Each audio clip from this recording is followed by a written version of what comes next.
रहा है तो आप आराम से ले सकते हैं 2018 का डॉक्यूमेंट के बेसिस पे। आसान भी है वो। वो थोड़ा-सा दिक्कत क्या है कि 2010 के डॉक्यूमेंट में बहुत सारी कॉम्प्लेक्सिटीज़ हैं, बहुत कॉम्प्लेक्स है वो। तो क्लर्क लोगों को खास करके समझाने में दिक्कत होती है और क्लर्क उसका इफ्स का बट निकालता है वो, चूँकि बहुत वेग सा लैंग्वेज था, जिसने भी किया था। वो थोड़ा-सा गड़बड़ है, इसी कारण से दिक्कत हो रहा है। अदरवाइज़ जितना रिलैक्स कर दिया है 2018 के डॉक्यूमेंट ने में 2010 को, उस रिलैक्सेशन में आप ले सकते हैं। ये रही एक बात। अब मैं बात करता हूँ थोड़ा-सा 2018 के बाद जो प्रमोशन ड्यू हो रही है उसकी।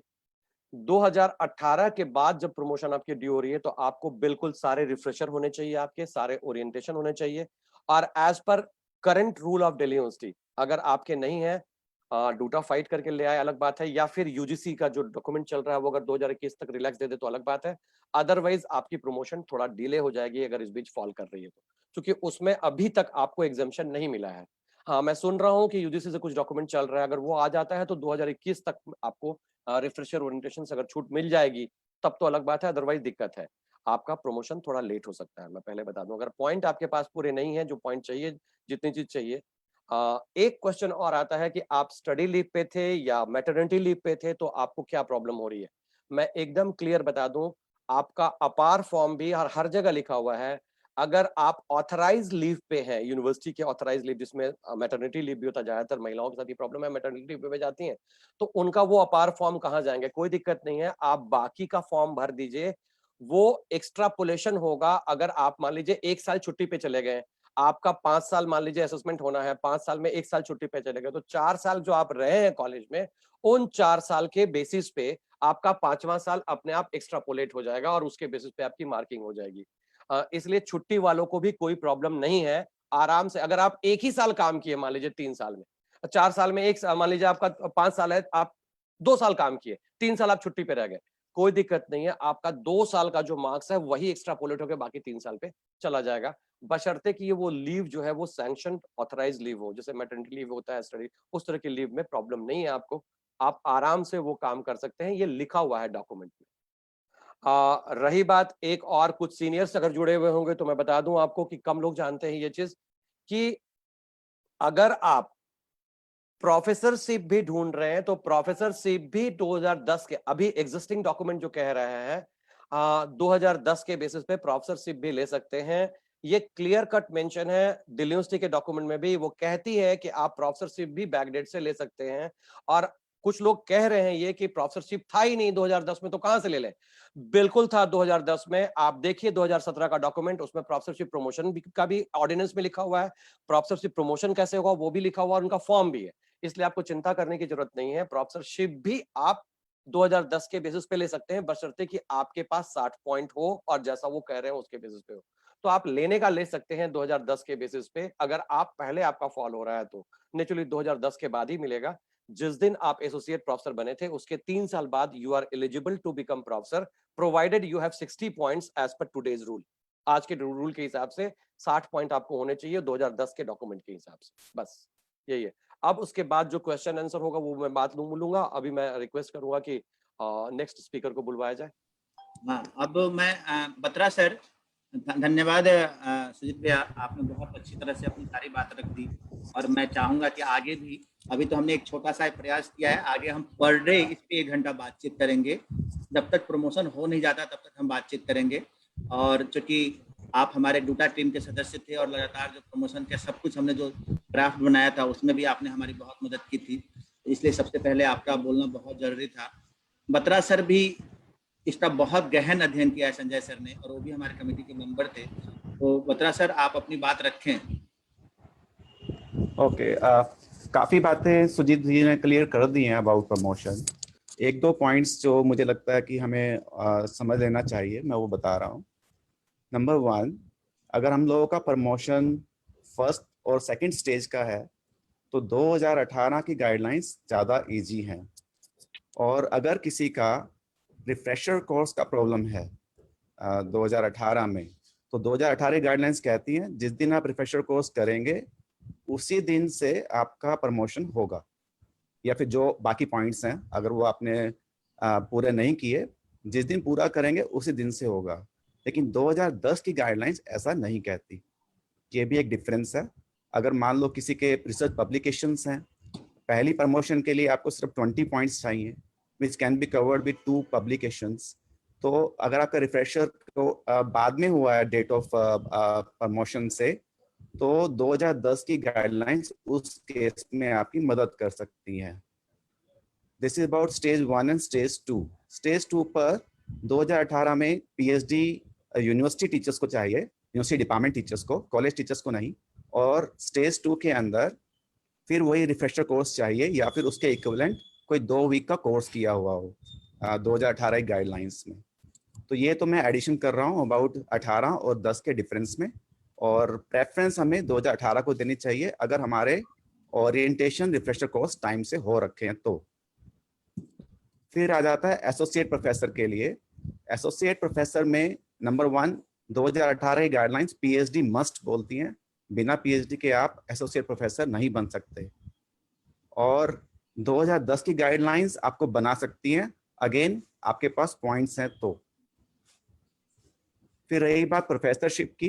प्रोफेसरशिप में जो लास्ट इनका 2018 का है रेजोल्यूशन, यूजीसी रेजोल्यूशन, उसके हिसाब से हम लोगों को number 1 PhD plus 10 publication, 10 publications में से 3 लास्ट 3 ईयर में हुए हों, और उसके बाद उसके अंदर one more requirement that 110 points as per the new table.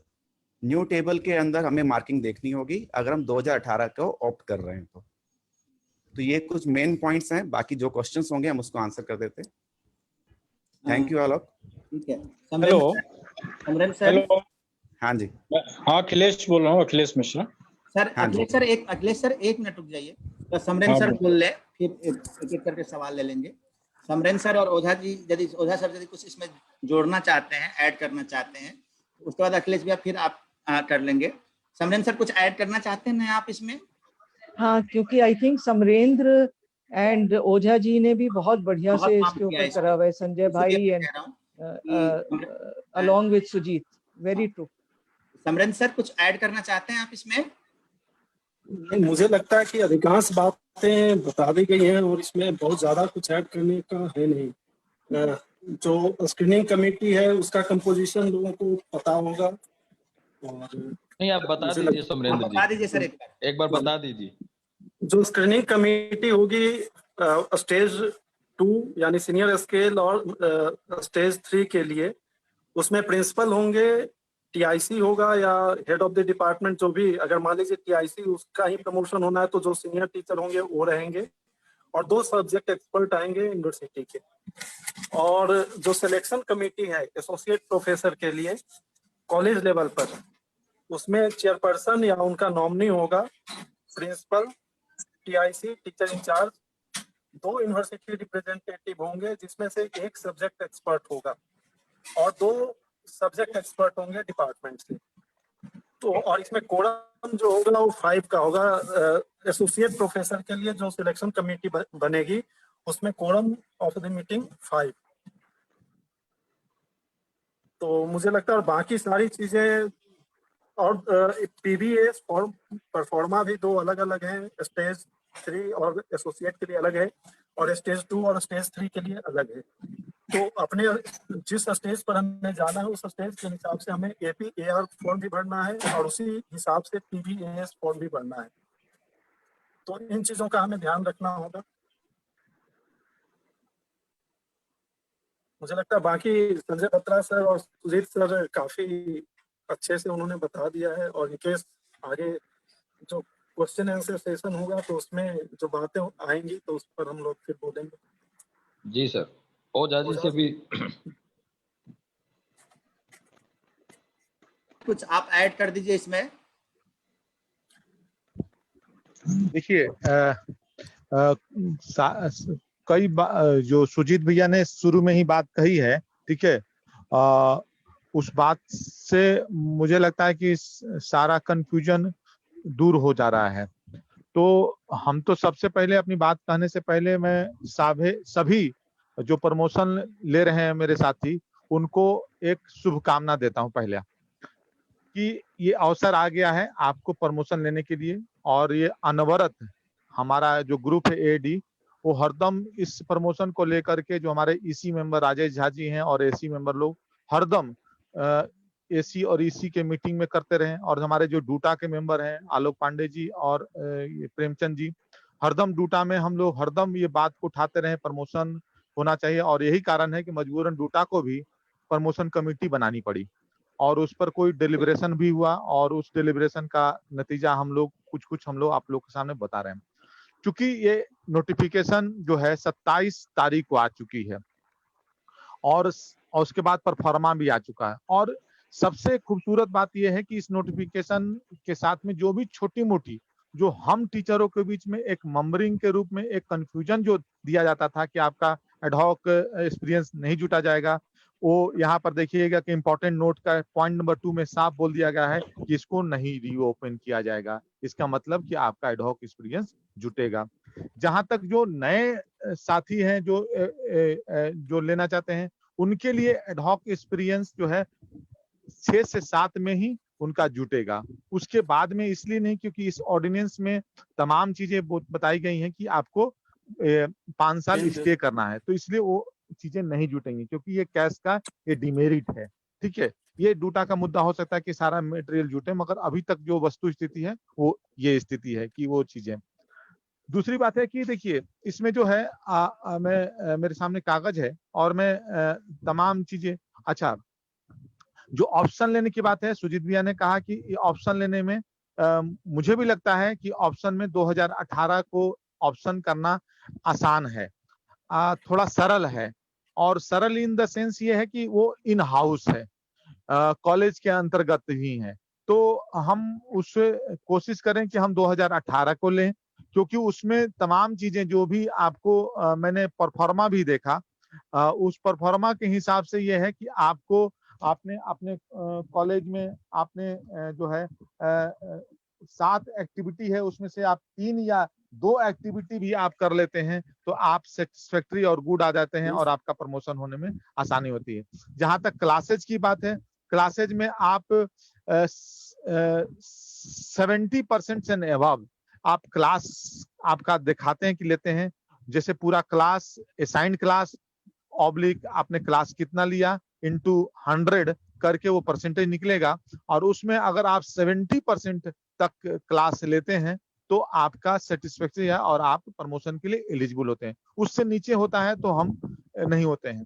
तो ये जो डॉक्यूमेंट बता रही है उस पर हम अपना हम प्रतिक्रिया और उसका जो है अपना समझ जो है आपको सामने बताने की कोशिश कर रहे हैं। तो ये 2 क्राइटेरिया है इसमें करने के लिए। आप देखेंगे कि जो परफॉर्मा है, परफॉर्मा में जो हम आप पढ़ेंगे तो परफॉर्मा में 1 पेज से लेकर के आपको 4 पेज तक आपको जनरल इंस्ट्रक्शन देना है कि आपका क्या क्वालिफिकेशन है, आपने कहाँ पढ़ाया है, क्या किया है, ओरिएंटेशन किया है, तमाम चीजें की। उसके बाद में आपको सेक्शन B2 में आपको 6 से लेके 8 तक आपको भरना है। तो मुझे लगता है कि ये 8 पेज तक ही मेनली जो है ना आपको जो प्रमोशन है फर्स्ट ग्रेड सेकंड ग्रेड के लिए उसमें भरना है। जहां तक प्रोफेसर का बात आएगा उसमें जो है आप लोग कई बार देखिएगा कि जो कई बार कल हमारी इस मीटिंग के बाद में कई लोगों से मेरी बातचीत भी हुई, और उसमें हुआ कि जो हम कई इसमें परफॉर्मा जो दिया हुआ इतना 20 पेज का जो लंबा चौड़ा परफॉर्मा बनाया हुआ, इस परफॉर्मा में कई चीजें से घबराने की जरूरत नहीं है। इसमें जो है कई ऐसे चीजें दी गई हैं जो हमारे दिल्ली यूनिवर्सिटी के प्रैक्टिस में नहीं है, तो नई नई चीजें हैं, तो उसे घबराने की जरूरत नहीं। हमारा वो उससे कोई लेना देना नहीं है, उसको कोई भरना भी नहीं है, और क्योंकि हम लोग हमारे दिल्ली यूनिवर्सिटी में वो प्रैक्टिस में नहीं है। क्योंकि मैं ये इसलिए बता रहा हूँ क्योंकि मैं खुद हम लोग 5-6 लोग जो 7,000 से 8,000 का फॉर्म में भरे थे, और 7,000 से 8,000 में हम लोग का प्रमोशन हुआ भी था। तो उसमें भी ये इस तरह के तमाम तरह के अलग अलग इंफॉर्मेशन मांगी गई थी जो वो नॉट एप्लीकेबल है हमारे लिए। तो ये पूरा मिलाकर के आपका जो 20 पेज का जो परफॉर्मा है उसमें से आपको मुश्किल से 10 से 15 पेज भरना है। आखिरी पेज जो है ऑप्शन फॉर्म का उसको एकदम बिल्कुल जरूरी भरना है, और उसमें शुरू में लिखना है कि आई ऑप्ट कैश 2018 और नीचे जो लिखा गया है उसमें लिखना है कि मेरा प्रमोशन AGP 6000 टू 7000 या 7000 टू 8000। ये तमाम चीजें लिखना है, नाम लिखना है, डिपार्टमेंट लिखना है और आपका जो प्रेजेंट आपका पद है उसको उसमें लिखना है। तो परफॉर्मा को मैंने पूरा रात में कल मैंने प्रिंट आउट करा के देखा, तो परफॉर्मा में कोई बहुत ज्यादा तनाव नहीं लेना है। परफॉर्मा बहुत सरल है और जो चीज रेलिवेंट है उसी को भरने की कोशिश कीजिए, अनरेलिवेंट और चीजों को भरने की कोशिश मत कीजिएगा। अगर कोई परफॉर्मा संबंधित आप लोगों को कोई दिक्कत हो तो समरेंद्र जी हैं, सुजीत भैया हैं, बत्रा साहब हैं, या मुझसे भी आप लोग उस संदर्भ में सीधी बातचीत कर सकते हैं। इसलिए परफॉर्मा के लेकर के एक तनाव जो है वो मत कीजिए, आप परफॉर्मा निकालिए और हम कोशिश कर रहे हैं कि आपको 1-2 दिन में हम इसको टाइप करवा रहे हैं, तो टाइप कॉपी भी हम आपको मुहैया करा देंगे मंगलवार तक। आप किसी से भी, आलोक जी से ले सकते हैं या प्रेमचंद जी से ले सकते हैं या मुझसे ले सकते हैं या किसी भी AID के ग्रुप में भी हम डाल देंगे, वो वहां से आप लोग उठा सकते हैं उस परफॉर्मा को। मगर हम टाइप करा रहे हैं किसी कंसर्न आदमी से और उसको हम उसका पेन ड्राइव में लेकर के हम आपको वो चीज भी मुहैया कराएंगे जिससे आप लोग भर सकते हैं। वैसे आप हाथ से भी भरेंगे तो उसमें कोई बुराई नहीं, आप भर सकते हैं। और सिलेक्शन कमेटी में देखिए, सिलेक्शन कमेटी में जो समरेंद्र जी ने बताया था बहुत अच्छी बात है। देखिए इसमें जो है पहले क्या होता था कि स्क्रीनिंग जहां तक है 6 से 7 और 7 से 8 में, वहां में तो था कि प्रिंसिपल 2 एक्सपर्ट होंगे और टीचर इंचार्ज और उसमें 3 का कोरम होगा।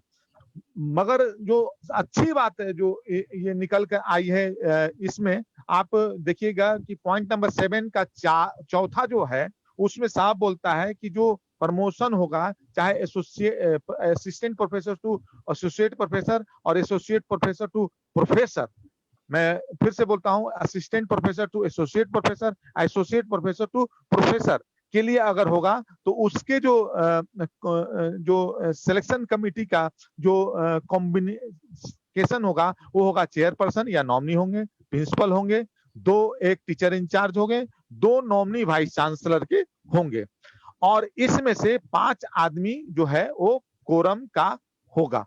तो इसमें करना क्या है कि जैसे हम लोग अभी हमारे जो EC मेंबर हैं वो आज अपील डाल दिए हैं, रिक्वेस्ट सारे कॉलेज के प्रिंसिपल को भेजे हैं कि जल्दी से जल्दी परफॉर्मा निकालिए और उन्होंने एक अपील ये भी सब प्रिंसिपल को दिया है कि आप जल्दी से जल्दी परफॉर्मा भरवाइए और एक्सपर्ट लिस्ट का नाम मांगिए। सिर्फ 2 लोग का जो एक्सपर्ट लिस्ट मंगवाना है और आप अपने कॉलेज में इन हाउस, मैं बार बार कर रहा हूं, इन हाउस आप इस सिलेक्शन कमेटी का डेट को ले सकते हैं। जो पहले था कि डीन से आपको टाइम लेना पड़ता था, वो बड़ा दिक्कत होता था और यही कारण है कि हमारे जो EC मेंबर हैं जो वो उन्होंने सब प्रिंसिपल को रिक्वेस्ट चिट्ठी लिखा है कि आप जल्दी से जल्दी IQAC है, IQAC या आप स्टाफ काउंसिल का एक कमेटी बनाइए। जैसे कई कॉलेज ने बनाना भी शुरू कर दिया, जैसे मेरा कॉलेज है, मेरे कॉलेज के प्रिंसिपल से और हमारे EC मेंबर राजेश झा से बातचीत हुई और हमारे प्रिंसिपल बोले कि मैं सोमवार को इस तरह की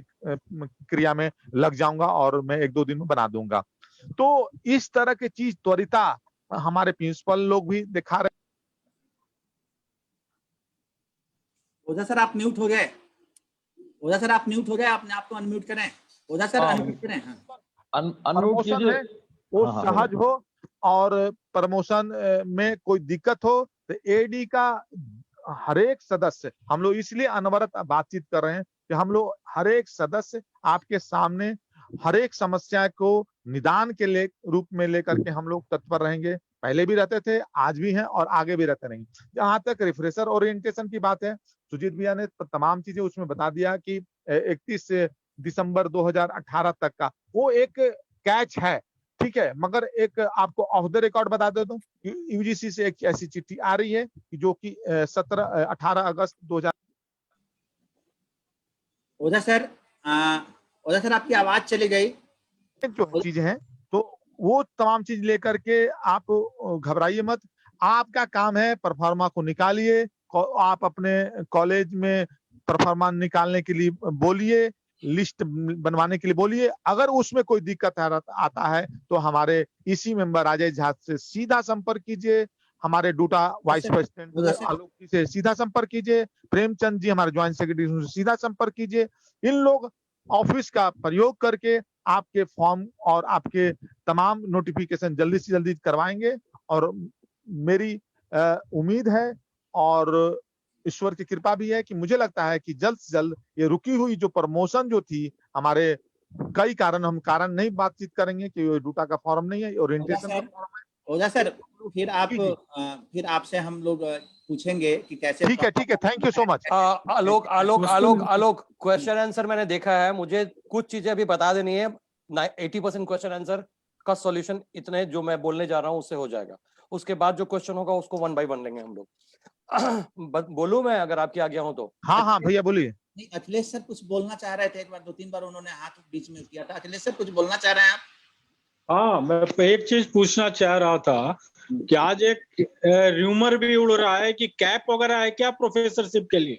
नहीं, मैं बात कर रहा हूँ उसकी बात भी कर रहा हूँ मैं उसकी बात भी कर रहा हूँ। उसकी बात बिल्कुल नहीं है। उसकी बात मैं उसकी बात भी करता हूँ। एक मिनट सुजीत भैया, ऋचा आप कुछ ऐड करना चाहते हो? फिर सुजीत भैया लास्ट में बोलेंगे, उसके बाद हम क्वेश्चन आंसर लेंगे। नहीं, आई थिंक बहुत अच्छा जो अभी सबने बोला है, काफी अच्छे से समझा रहे हैं। आई थिंक अभी इसी को यही चलने देते हैं और फिर क्वेश्चन आंसर ले लेते हैं लोग सब। राजेश सर आप कुछ ऐड करना चाहेंगे क्या? राजेश झा सर, राजेश झा सर आप कुछ ऐड करना चाहेंगे जो बोला है? मेरे हिसाब से हमें क्वेश्चन आंसर सेशन पे चलना चाहिए और जो क्वेश्चन आंसर आता है उसका जवाब दे देंगे लोग। ठीक है, ठीक है। मैं एक बार बोलूंगा तो मुझे लगता है बहुत सारे क्वेश्चन आंसर का जवाब हो जाएगा। सबसे पहला ज्यादातर जो क्वेश्चन है वो एडहॉक एक्सपीरियंस के ऊपर है। कम लोगों को पता है जो मैं बोलने जा रहा हूँ। एडहॉक एक्सपीरियंस जो है वो कैश के लिए, कैरियर एडवांसमेंट स्कीम, यानी कि सिंपल लैंग्वेज में प्रमोशन के लिए कहां तक चलेगा। मैं आपको बता दूं कि कैरियर एडवांसमेंट स्कीम में 2018 के गाइडलाइन के हिसाब से आपको सिर्फ और सिर्फ फर्स्ट प्रमोशन में जितनी रिक्वायरमेंट है उतनी तक फुलफिल हो सकती है। जिस दिन आपने ज्वाइन किया है आप आगे जाएंगे, जब प्रोबेशन कंप्लीट हो जाएगा तो आप ज्वाइनिंग के डेट से 6000 के जगह पे 7000 में जा सकते हैं। मतलब मैक्सिमम, अगर आप पीएचडी और एमफिल नहीं है तो मैक्सिमम 6 साल का बेनिफिट आप ले सकते हैं। अगर आप एमफिल हैं तो 5 साल का बेनिफिट ले सकते हैं। अगर आप पीएचडी करके जॉब में आए हैं तो आप सिर्फ 4 साल का एडहॉक का बेनिफिट आपको मिल सकता है at the time of appointment. जो भी है वो फर्स्ट प्रमोशन में मिलेगा। सेकेंड प्रमोशन ऑनवर्ड बहुत क्लियर लिख गया है कि आपका पहले पोस्ट पे, मतलब कि 6000 से 7000 स्केल में इतने दिन तक काम करना है, उसके बाद ही आपका होगा। तो 7000 स्केल में आप डेट ऑफ अपॉइंटमेंट से पहले तो जा नहीं सकते, ये दिक्कत आ रही है और इसी कारण से सिर्फ और सिर्फ फर्स्ट प्रमोशन में यूज होगा। लेकिन एक जगह आप यूज कर सकते हैं, ये नई बात बताने जा रहा हूं मैं आपको, ये कम लोगों को पता है। आप अपने एडहॉक एक्सपीरियंस का जो यूज है उसको संभाल के रखिएगा सर्टिफिकेट। जब भी आप ओपन पोस्ट के लिए, चाहे वो एसोसिएट प्रोफेसर का ओपन पोस्ट हो, दिल्ली यूनिवर्सिटी में हो, जामिया में हो, कहीं भी हो, या नहीं तो प्रोफेसर के लिए ओपन पोस्ट में आप इंटरव्यू दे रहे हो, वहां आप अपने पूरे के पूरे एडहॉक एक्सपीरियंस को यूज कर सकते हैं। ये बहुत बड़ी बात है।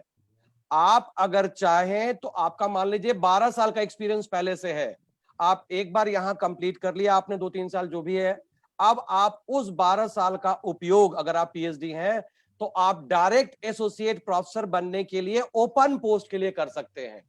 ओपन पोस्ट का मतलब सीधे एसोसिएट प्रोफेसर के लिए जब इंटरव्यू आप देते हैं तो वो कैश के तहत नहीं, कैरियर एडवांसमेंट स्कीम यानी कि कैश के तहत आप नहीं देंगे। ओपन पोस्ट में you can use your entire ad hoc experience, मैंने प्रोफेसर लेवल तक का आप यूज कर सकते हैं। लेकिन वही है कि फिर एसोसिएट प्रोफेसर आप नहीं रहे तो दिक्कत आ जाएगी, लेकिन एसोसिएट प्रोफेसर तक का आप यूज कर सकते हैं। एक चीज।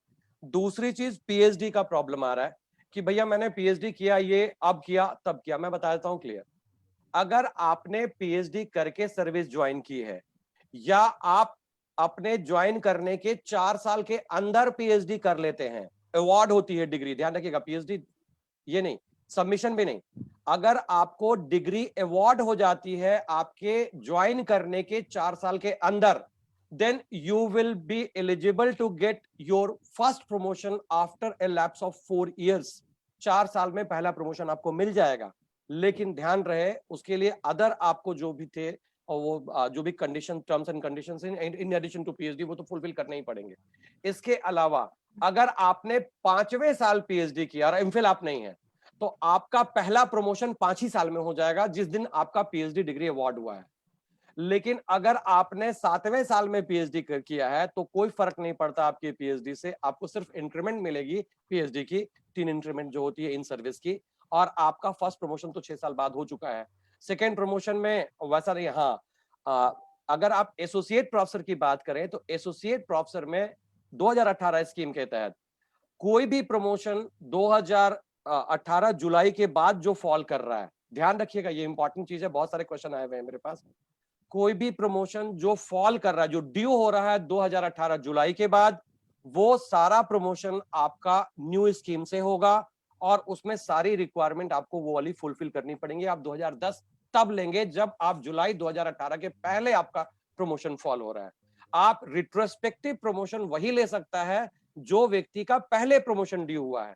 आप 2018 के इंप्लीमेंट होने के बाद आप कोई भी प्रमोशन रिट्रोस्पेक्टिव 2010 वाला नहीं ले सकते हैं। इसके अलावा एक सिलेक्शन कमेटी की बात थी, तो मैं एक दो चीज और बता दूं सिलेक्शन कमेटी की।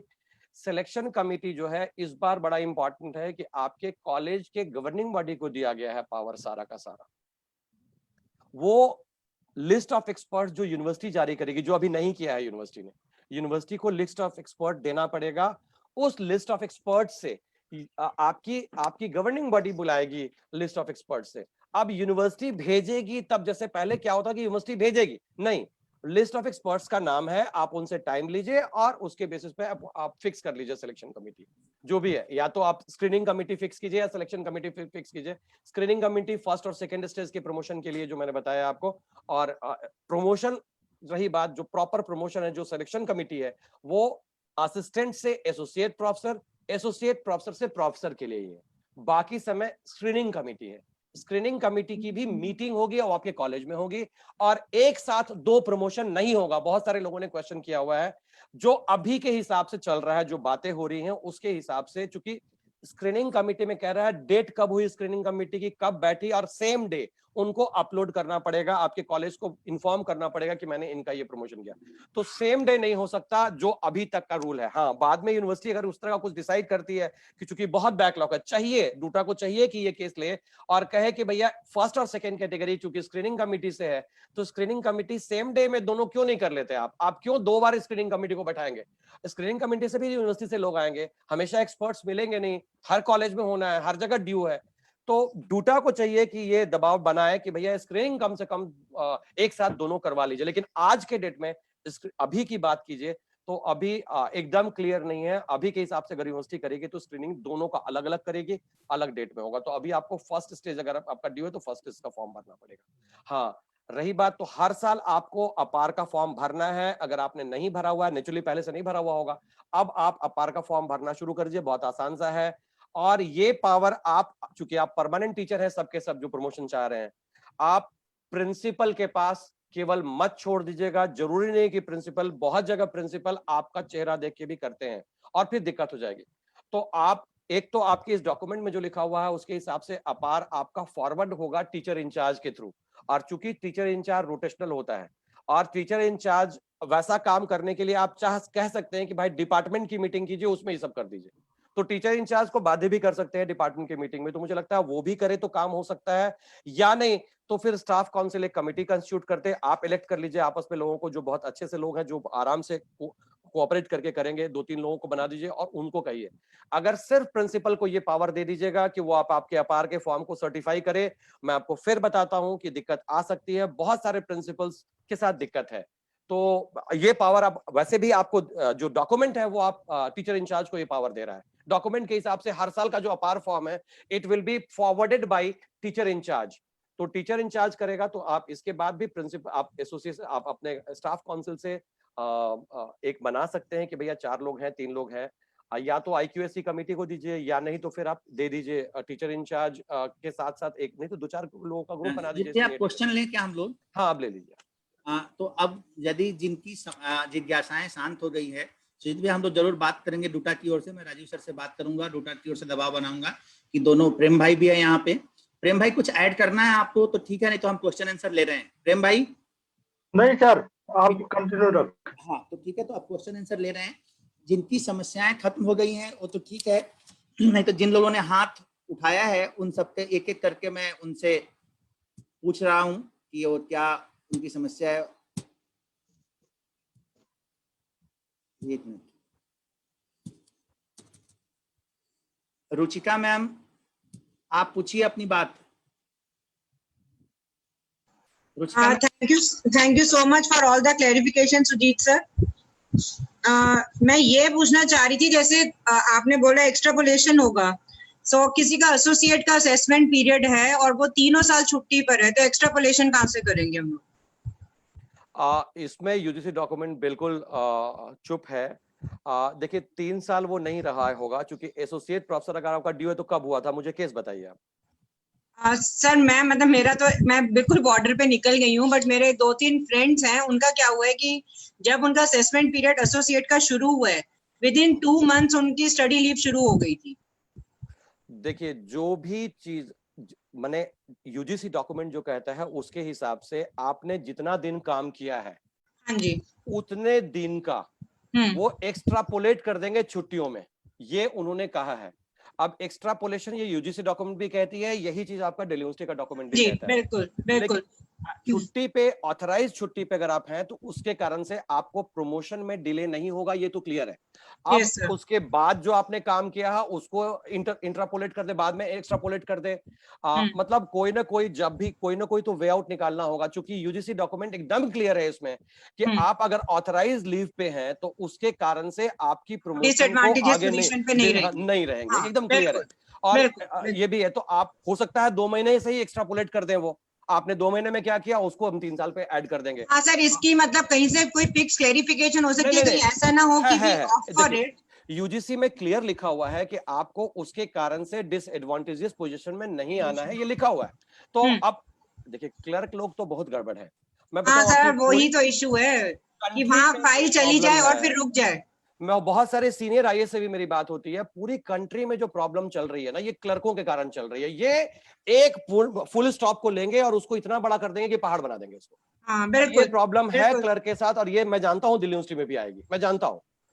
उसको डूटा को मिलकर साफ करना पड़ेगा, क्लियर करना पड़ेगा कि जब डिसएडवांटेज में कैसे कोई आ रहा है, आ ही नहीं सकता। उसका एक महीने का, 1 वीक का है तो 1 वीक को एक्स्ट्रापोलेट करवाइए आप। भैया ये लिखा हुआ है उसमें कि छुट्टी अगर ऑथराइज है आपकी, आपने सैंक्शन लीव पे आप गए, तो 1 वीक अगर पड़ा है तो 1 वीक से एक्स्ट्रापोलेट करवाइए आप, कोई मना नहीं कर रहा। अच्छा ठीक, थैंक यू आलोक। ठीक है रुचिका मैम।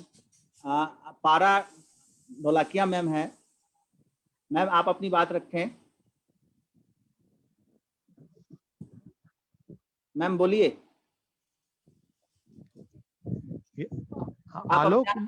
आप अपने आप को अनम्यूट करके बोले मैम। चलिए, लग रहा है उन तक आवाज नहीं जा रही। लोग मैं एक सूचना देना चाहता हूँ, कई चैट में आ रहा है, मैं 1 मिनट में खाली दे दूं कि कई लोग आ रहा है कि अपार का फॉर्म कहाँ मिलेगा। अपार का फॉर्म 5 से 8 पेज नंबर इज अपार का फॉर्म है, और 9 से 16 वाला जो फॉर्म है रिसर्च एकेडमिक कंट्रीब्यूशन है। 5 से 8 अपार का फॉर्म है और 6 से 16 रिसर्च एकेडमिक कंट्रीब्यूशन है। तो आप लोग अपार के फॉर्म के लिए इधर उधर भटके नहीं। धन्यवाद। हाँ बताइए मैम। हेलो जी, हाँ मैंने चैट पे भी डाला है अभी ये क्वेश्चन। मेरे केस में मेरा 2009 में मेरा पहले मैं एडॉक एक्सपीरियंस मिला के मेरा फर्स्ट प्रमोशन जो था एमपीएस के उसमें हो गया था, 2009 में ड्यू हो गया था और 2009 से मिल गया मुझे। तो अब 9 से लेकर 14 के पीरियड में मुझे 7 से 8 ग्रेड पे जाना है। वो पीरियड वो था जिसमें मेरी रिसर्च एक्टिविटी कुछ भी नहीं है, मेरी कॉलेज की एडमिनिस्ट्रेटिव एक्टिविटीज और टीचिंग वगैरह सब पूरा है, पर रिसर्च एक्टिविटीज नहीं थी और वो लीव पीरियड भी था। उसके बाद उसमें मेरी मैटरनिटी और सीसीएल लीव थी। उसके बाद 2014 के बाद 14 से 17 अब एसोसिएट ड्यू होता है, उसमें एसोसिएट में मेरी ही पीएचडी क्योंकि अभी जस्ट मैंने सबमिट करी है। तो एक तो ये चीज कि क्या ऐसा पॉसिबल है कि मैं, जो मैंने सुना है अब तक, कि मैं पहला वाला प्रमोशन जो पहला है वो उसको मैं 18 की गाइडलाइंस में ले लूं और जो सेकंड है उसको मैं कैश 2010 के लिए अप्लाई करूं। एक तो ये क्वेश्चन है, मतलब से मुझे क्लैरिटी चाहिए कि अलग अलग पहला 18 दूसरा 2010 से कर सकते हैं कि नहीं। दूसरा ये था कि अगर सेकंड वाले प्रमोशन में, क्योंकि अभी पीएचडी मेरी चल रही थी तो 1 साल तो लीव भी है उसमें भी, 2014 से 17 के पीरियड में 2016 से मैं लीव पे गई थी। तो उसमें मेरे अगर कहीं एपीआई नहीं मीट हो रहा है थोड़ा बहुत कहीं पे, तो उस केस में क्या चांसेस है मेरे लिए? या मुझे फिर मतलब क्या करना चाहिए कि क्या मुझे अपनी वाइवा हो जाने के लिए वेट करना चाहिए और मतलब क्या इसके लिए क्या करना चाहिए मुझे? सुजीत सर, संजय जी। हेलो। हाँ सुजीत सर, हेलो। बताइए। जी जी। हाँ सुजीत भैया बोलिए। हाँ बोल रहा हूँ। सबसे पहले आपका जो पहला क्वेश्चन था वो था कि 2009 में आपका प्रमोशन हुआ है पहला, और जी। 2014 शायद नेक्स्ट प्रमोशन फॉल हो रहा है, जो मैं नेक्स्ट सुन प्रमोशन पाया मई था। में, हाँ हाँ जी मई जी। में फॉल हो रहा है। आप बिल्कुल, पहला क्वेश्चन का जवाब हाँ में है। आप कहीं प्रोहिबिट नहीं कर रहा है। आप चाहें तो पहला 2018 के बेसिस पे ले सकती हैं, और दूसरा आप 2009-10 के बेसिस पे ले सकती हैं। कहीं भी यहाँ पे प्रोहिबिट नहीं कर रहा है, और हर एक प्रमोशन इंडिपेंडेंट है। तो आपके ठीक है। पहले क्वेश्चन का जवाब है हाँ, आप ले सकती हैं। ठीक है। अब आपका ठीक है। दूसरा क्वेश्चन जो है वो इस पे है, अगर आपका पूरा का पूरा पॉइंट कंप्लीट नहीं होता 18 के हिसाब से, अगर प्रमोशन 2010 के हिसाब से अगर प्रमोशन चाहती हैं और पॉइंट आपका जी। कंप्लीट नहीं है, तो आपका प्रमोशन डिले होगा। मैं बता देता हूँ क्लियर, क्योंकि हम्म, 60 पॉइंट आपको चाहिए। अगर आप 2010 को लेती हैं तो 60 पॉइंट चाहिए एसोसिएट प्रोफेसर के लिए। अगर वो पॉइंट नहीं है तो जब तक आप पूरा नहीं करती वो पॉइंट, तब तक डिले हो जाएगा। इसमें कहीं कोई चॉइस नहीं है आपके पास। जब आप कंप्लीट कीजिएगा ठीक है। तभी होगा। हाँ, रिफ्रेशर तभी होगा। ओरिएंटेशन की चिंता मत कीजिएगा, ये तो 2018 तक दिसंबर तक हो गया होता है, 21 भी हो जाए। लेकिन बाकी पॉइंट जो आपका पब्लिकेशन वगैरह का पॉइंट है, जो रिसर्च स्कोर है, वो तो आपको करना पड़ेगा। अगर आपने नहीं किया है तो आपका डिले होगा नहीं, प्रमोशन में, पहले बता दूं। जैसे मेरे कॉन्फ्रेंस प्रोसीडिंग्स और ये सब हैं, लेकिन अभी मैंने काउंट नहीं किए अपने पॉइंट्स। तो वो आप काउंट कर लीजिए। अगर आप जब भी कंप्लीट कर रहे होंगे अपना रिसर्च स्कोर पूरा, उस दिन आपका प्रमोशन हो जाएगा। अदरवाइज अगर आप पीएचडी कर लेते हैं तो गो फॉर 2018। अगर आपका बैकडेट सही हो रहा है, थीसिस सबमिट है। हाँ हाँ, वो बात सही है कि अगर मेरा डिले हो ही रहा है तो 2018 जाना चाहिए। हाँ, लेकिन नहीं, मेरी पीएचडी थीसिस सबमिट हुई है, वाइवा नहीं हुआ अभी। कोई बात नहीं। अगर आपका ड्यू 18 से पहले हो जा रहा है तो फिर नेचुरली आपको आप 18 में भी जा सकते हैं और आप 2010 में भी जा सकते हैं। 10 ध्यान में जा रखिएगा, ये सकते हैं। इंपॉर्टेंट है। अगर आपका 15 में हाँ। ड्यू हो रहा है तो you can always take 18 as well as 10। हाँ हाँ। तो जिसमें आपको ज्यादा हाँ। कन्वीनियंस लगे वो लीजिए। ज्यादा आसान 18 है, पहले बताया था।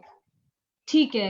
और ये सेकंड वाले प्रमोशन के लिए, सॉरी एक सेकंड, और उसका रिफ्रेशर, उसका जैसा आप बता रहे 2021 की भी आ रही है चीज, क्योंकि इसका रिफ्रेशर अभी 2020 में किया है। बीच में मैं स्टडी लीव पे थी, उस टाइम पे नहीं पॉसिबल हो पा रहा था करना। तो वो सब हमारा अकाउंट हो पाएगा कि 2010 से अगर मैं अप्लाई करूं अगर तो आपका रिफ्रेशर ड्यू मेरा। डेट, आज के डेट की बात बताता हूं, अगर आपका ड्यू डेट दिसंबर 31 दिसंबर 2018 से पहले अगर आपका कोई प्रमोशन ड्यू हो रहा है, तब तो रिफ्रेशर ओरिएंटेशन से आज के रूल के हिसाब से आपको मिल जाएगा। लेकिन अगर 2018 के बाद आपका रिफ्रेशर और ये ड्यू हो रहा है या प्रमोशन ड्यू हो रहा है, then you will have to immediately, आप तुरंत अटेंड कीजिए कोई रिफ्रेशर एफडीपी। 5-5 दिन का 2 अटेंड कर लीजिए, हाँ। या फुल फ्लेजेड हाँ। रिफ्रेशर कंप्लीट कर लीजिए। लेकिन आपको करना पड़ेगा 5 दिन का, मतलब 2 वीक का कर लीजिए, 1 वीक का 2 कर लीजिए रिफ्रेशर। ऑथराइज वाला कीजिएगा। आजकल बहुत प्रॉब्लम चल रही है, लोग कर ले रहे हैं और कहते हैं सर ये तो मान्यता ही नहीं है। आप झूठ में कर ले रहे हैं जिसका कोई फायदा नहीं है। आप देख लीजिएगा, वही वाला कीजिएगा। रिफ्रेशर या तो कीजिए ना सीपीडीएच वगैरह का जो होता है, उसका रिफ्रेशर कर लीजिए प्रॉपर। रिफ्रेशर तो किया हुआ है, बस वो 2020 में किया, जो मेरा 2017 वाले प्रमोशन के लिए वो किया। नहीं, 17 वाले के लिए तो आप एग्जेम्प्ट है ना। 2018 तक, 2018 दिसंबर तक आपको रिफ्रेशर ड्यू नहीं हो रहा है। आप चिंता ना करें, वो हो जाएगा, चिंता नहीं। ठीक है, thank you so much, thank you. Ojha sir, Samarendra sir, तब तक जो क्वेश्चन आंसर आ रहा है ना लाइव में, वो आप लिख के जवाब दे दीजिए। जितना आप जवाब दे देंगे आप लोग उतना अच्छा रहेगा।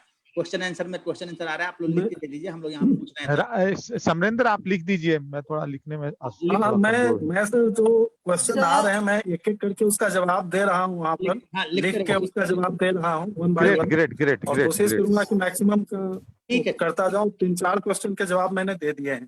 ठीक है सर। जैसे एक कॉमन जो क्वेश्चन अधिकांश लोगों का मुझे दिख रहा है, वही कि रिफ्रेशर और ओरिएंटेशन का। तो सुजीत सर ने उसको बार बार उसको रिपीट कर दिया है कि 31 दिसंबर 2018 तक जिन लोगों का भी प्रमोशन ड्यू है, और अगर उन्होंने रिफ्रेशर कोर्स, ओरिएंटेशन कोर्स या एफडीपी नहीं भी किया है, तो उनको रिलैक्सेशन मिलेगा। उस डेट तक वो रिक्वायरमेंट मैंडेटरी नहीं है। साफ साफ गजट नोटिफिकेशन में भी और जो ईसी में अप्रूव हुआ है उसमें भी बिल्कुल क्लियरली मेंशन है 31 दिसंबर 2018 तक जिन लोगों का भी ड्यू है प्रमोशन, 10 के हिसाब से हो, 18 के हिसाब से हो, उनको उनके लिए refresher course, orientation course mandatory नहीं है। तो जितने लोग भी इस तरह के क्वेश्चन जिन्होंने भी डाले हैं, मुझे लगता है उन सबको उनका आंसर मिल गया होगा। और एक और जो काउंटिंग ऑफ पास्ट सर्विसेज का भी कई क्वेश्चन है, तो उसमें भी मैं ये कहना चाहूंगा कि फर्स्ट स्टेज में आपको लाभ मिलेगा। जो भी आपके पास्ट एक्सपीरियंसेस हैं, उन सबका लाभ आपको उस फर्स्ट स्टेज में मिलेगा। ठीक है समरेंद्र सर, आप लिखते रहिए। आलोक जी, मैं प्रश्न पूछना चाहती हूँ। एक प्रश्न पूछना। आलोक जी, हाँ मैम, पूछिए ना, पूछिए। हाँ सर, मैं ये पूछना चाह रही हूँ कि हम लोगों को एडहॉक सर्विस काउंट पे थोड़ी और स्पष्टता चाहिए, क्योंकि का माइक ऑन है। मैम ना केस बता दीजिए, मैं आपको उसको क्लियरिटी कर दूं। मैं बताती हूँ आपको। केस ये है कि अगर हम 2010 की स्कीम लेते हैं, तो क्या 2010 में हमारे पास ये स्कोप है कि हमारा एडहॉक जॉब काउंट हो, एडहॉक एक्सपीरियंस काउंट हो? पहली बात ये। और दूसरी बात ये कि अगर हम 2010 में फिर अगर एडहॉक काउंट होता है तो हमारे पॉइंट्स किस तरह से काउंट होंगे, ये। और अगर तीसरी बात ये कि अगर 2018 हम लेते हैं, हाँ, तो 2018 में एक प्रश्न का जवाब तो मिल गया है कि अगर हम फर्स्ट में 2018 लेते हैं तो हम सेकंड में भी 2010 ले सकते हैं। ये तो आपने स्पष्ट कर दिया, लेकिन हमें एडहॉक पर सर्विस काउंट पे थोड़ी और स्पष्टता चाहिए कि 2010 में क्या हमारे पास स्कोप है। हमारे पॉइंट्स तो 2010 के अकॉर्डिंग बन रहे हैं, लेकिन एडहॉक काउंट नहीं हो रहा है। तो इस पे क्या स्पष्टता आप दे रहे हैं, प्लीज बताएंगे जरा। कोई बोलेंगे या मैं बोलूं? हाँ, मैं बोल देता हूँ। ठीक है, बोलिए। आपको कोई प्रमोशन 2010 के हिसाब से नहीं मिल रही। आपके सारे प्रमोशन, अभी आपके कोई प्रमोशन 2010 से नहीं हो रहे। आपके 100% प्रमोशन 2018 स्कीम के तहत ही हो रहे हैं। और ये जो स्कीम है 2018 में, इसी 2018 की स्कीम में 2 प्रोविजन दिए गए हैं। एक जिसमें आपसे कहा जा रहा है कि 2010 से प्रमोशन लीजिए, और दूसरा जिसमें कहा जा रहा है 2018 वाले स्कीम से प्रमोशन लीजिए। दोनों का अलग अलग रूल्स है। जहां तक रही एडहॉक एक्सपीरियंस की बात, उसमें एकदम क्रिस्टल क्लियर है कि एडहॉक एक्सपीरियंस काउंट होगा, लेकिन फर्स्ट प्रमोशन में होगा। क्योंकि आपका जो प्रमोशन होगा वो 2018 स्कीम के तहत ही होगा। ये 2018 में ही ये प्रोविजन है कि आप रिट्रोस्पेक्टिवली भी ले सकते हैं 2010 का स्कीम में। वो सिर्फ एपीआई वगैरह के लिए है। आप चिंता ना करें, एडहॉक एक्सपीरियंस भी काउंट हो जाएगा उसमें। लेकिन एडहॉक एक्सपीरियंस 5 साल ही काउंट होगा सर। नहीं, मैक्सिमम 6 साल हो सकता है काउंट। अगर आप पीएचडी हैं तो आपका 4 साल काउंट होगा, और आप सिर्फ एमफिल हैं तो 5 साल होगा। अगर आप नॉन पीएचडी नॉन एमफिल हैं तो आपका 6 साल मैक्सिमम काउंट होगा। मतलब केवल फर्स्ट प्रमोशन के समय काउंट होगा, उसके अलावा नहीं। आपका बाकी एडहॉक एक्सपीरियंस आपके काम आएगा जब आप ओपन पोस्ट के लिए अप्लाई करेंगे। सर, आपने ये स्पष्टता दे दी, लेकिन मैं यहाँ पर फिर ये पूछना चाहूंगी कि हमारे पॉइंट्स किस तरह से काउंट होंगे। हम 2018 की तहत ही 2010 का ऑप्ट करते हैं, लेकिन हमारे पॉइंट्स किस तरह से काउंट होंगे इसमें? 2010 की जो बुक्स, जैसे मान लीजिए बुक में पब्लिकेशन, मैंने बुक्स निकाल रखी थी, तो क्या वो बुक्स काउंट होगी या हमें जर्नल में ही पब्लिकेशन दिखाने हैं? 2010 में ये बहुत क्लियर लिखा हुआ है कि वहां आपको रिसर्च पब्लिकेशन की बात नहीं करता, वो सिर्फ पब्लिकेशन की बात करता है। आप थोड़ा सा ठीक से पढ़ लीजिए एक बार 2010, वो वेबसाइट पे है। आप खुद पढ़ लेंगे तो बहुत आसान हो जाएगा आपके लिए, लेकिन मैं आपको थोड़ा सा समझा दे रहा हूं। 2010 में रिसर्च पब्लिकेशन केवल नहीं बात करता, जो आपका बेयर मिनिमम स्टैंडर्ड है उनका पब्लिकेशन की बात करता है। वो पब्लिकेशन में आपका बुक पब्लिकेशन भी आता है, बुक में चैप्टर पब्लिकेशन भी आता है, और आपका रिसर्च में जर्नल भी पब्लिकेशन आता है। वो सिर्फ पब्लिकेशन की बात कर रहा है, रिसर्च पब्लिकेशन या रिसर्च जर्नल की बात नहीं करता। 2018 आपको रिसर्च जर्नल में बात करता है कि 10 होना चाहिए, 7 होना चाहिए, लेकिन 2010 में सिर्फ पब्लिकेशन कहता है वो। आप प्लीज 2017 में दिल्ली यूनिवर्सिटी ने पास किया था, वो उसमें ऑलरेडी वेबसाइट पे है, आप उसको एक बार देख लीजिए, आपको बिल्कुल क्लियर हो जाएगा। सिर्फ 32 पेज का डॉक्यूमेंट है, और लास्ट पेजेस पे 14-15 नंबर जो पेज है, 15 ही पेज का है, 32 नहीं 15 पेज का है, वो 14वां और 15वां पेज पे सारा डिटेल लिखा हुआ है, टेबल बना हुआ है, बहुत क्लियर है वो। ठीक है, थैंक यू सर। अब इंदु जैन मैम, आप अपनी बात रखें। इंदु जैन जी, आप अपने आप को अनम्यूट करके बोले। हाँ, हेलो सर, अब आवाज आ रही है आपको मेरी? You can hear me? हाँ जी, I wanted to ask doctor Sujeet Kumar sir. Sir मेरा केस ये है कि I got a permanent in 2007 and उससे पहले मेरे पास 13 मंथ्स का एडहॉक और टेम्प मिला के एक्सपीरियंस है and I am still on the 6000 वाला grade pay, the first initial वाला. So initial I have one orientation and refresher, but and I started with MPhil when I joined. So sir, when will my first promotion be due? If I started in 2007 as permanent and 1 year I had ad hoc also. बहुत simple है इंदु जी, हाँ जी, बहुत simple है. आपको अपना ad hoc experience पूरा का पूरा काउंट करना है पहले. हाँ एडहॉक जी, टेम्पररी जो भी है 13 महीना आप बता रही थी, 13 महीना पूरा काउंट कीजिए. हाँ और जी, जिस दिन आपका, चूंकि आपके पास एमफिल करके आपने ज्वाइन किया था, राइट जिस दिन आपका 5 साल कंप्लीट हो रहा है ज्वाइन करने का, उस दिन आपका पहला प्रमोशन फॉल करता है. राइट. ठीक है. और आपका शायद दूसरा प्रमोशन भी फॉल कर जाएगा उसके बाद. तो यस ये सर. सर दूसरा प्रमोशन कितने में? Again 5 years is it? हाँ. तो लेकिन एक चीज ध्यान रखिएगा, बड़ी इंपॉर्टेंट है. पहला प्रमोशन के लिए पहले आप अप्लाई कीजिए, वो वाला भर दीजिए फॉर्म जो है, बहुत सिंपल है वो, तो बहुत कोई दिक्कत नहीं है. सर लेकिन ये उसके ध्यान लिए तो रखिए, कोई इंटरव्यू नहीं है ना, वो तो सिर्फ स्क्रीनिंग करेंगे ना कॉलेज ट्रेनिंग अपना. करेंगे. लेकिन एक चीज है ना कि उसकी रिक्वायरमेंट जो जो चीज है वो फुलफिल कर लीजिएगा. ये ध्यान रखिएगा, उसकी रिक्वायरमेंट फॉर्म पे भी लिखा हुआ है और ऑर्डिनेंस में भी लिखा हुआ है. वो रिक्वायरमेंट आप पूरी फुलफिल कर लीजिएगा. देखिएगा कि आपने पूरी क्लासेस लेना, और ये वो जो काउंसिल, ये वो गुड सर वाला ये जो भी होता है, 2018 के अंदर ही अप्लाई करूँ ना मैं? आप बिल्कुल कर सकती हैं 2018 के अंडर में, कहीं कोई दिक्कत नहीं है. आप देख लीजिए कि आपकी एलिजिबिलिटी बन रही है कि नहीं. 2018 का डॉक्यूमेंट आप देख लीजिए. एक एक चीज देखिए, हम सब पढ़ सकते हैं बहुत आराम से, और अपना प्रॉब्लम का सॉल्यूशन हम कर सकते हैं. बस आपको थोड़ा रास्ता की जरूरत होती है. तो रास्ता मैं दिखा रहा हूं कि आपको 5वें साल में your promotion becomes due. Page number मैं आपको बता देता हूं. आपका इस पेज नंबर से इस पेज नंबर को आप खुद देखेंगे तो ज्यादा अच्छे से समझेंगे. कि अगर मैं बताऊं आपको ना, तो फिर वही कंफ्यूजन होगी. आप क्या कीजिए कि आपका जो पेज नंबर है, मैं आपको समझा देता हूं, उस पेज नंबर को केवल पढ़ लीजिए, चाहे तो आप डाउनलोड करके पढ़ लीजिए. मैं पेज नंबर बता देता हूं आपको, होल्ड यस कीजिए. प्लीज. आपका जो प्रमोशन का है वो है 80 के आसपास है. मैं बताता हूँ आपको डिटेल. हाँ, पेज नंबर है, देखिए आपका. आप ना एक काम कीजिए, पेज नंबर 78 से लेके जो यूजीसी का जो गजट में जो नोटिफिकेशन है, गजट, पेज नंबर 78 से लेके आप एक काम कीजिए, पेज नंबर 78 से लेके आप पूरा पढ़ लीजिए 82 तक. बस मात्र 4-5 पेज पढ़ लीजिए आप. सर ये गैजेट वेबसाइट पे है यूनिवर्सिटी? गजट बिल्कुल वेबसाइट पे भी होगा, यूजीसी में भी होगा, हर जगह होगा. ये गवर्नमेंट ऑफ इंडिया का गजट है, जिसमें हम लोगों का एक्स्ट्राऑर्डिनरी गजट था ये. और ये आया है आपका जुलाई 18 में, 18 जुलाई को आया है. 2 जुलाई 2018 को आया है. आप आराम से ये गजट नोटिफिकेशन आप आराम से देख सकते हैं. हर जगह है, यूजीसी वेबसाइट पे भी मिल जाएगा, हर जगह मिल जाएगा. आप पेज नंबर 78 से लेके 83 तक देख लीजिएगा. आपके लिए मैं बता दूं कि आपका पहला प्रमोशन जिस दिन आप 5 साल कंप्लीट करेंगे, उस दिन आपका complete. And sir second promotion another 5 years. हाँ. And third promotion 3 years. 3 years. तो सर मेरा तो हिसाब मैंने लगा लिया, मेरे ऑल 3 ड्यू हैं अभी, तो मैं क्या करूं? देखिए, जो पहला वाला प्रमोशन है वो तो आपको 2010 से भी मिल जाएगा, 18 से मिल जाएगा. दूसरा प्रमोशन जो है वो भी 18 से मिलेगा. लेकिन आपका जो तीसरा प्रमोशन ड्यू होगा वो 2018 जुलाई के बाद होगा.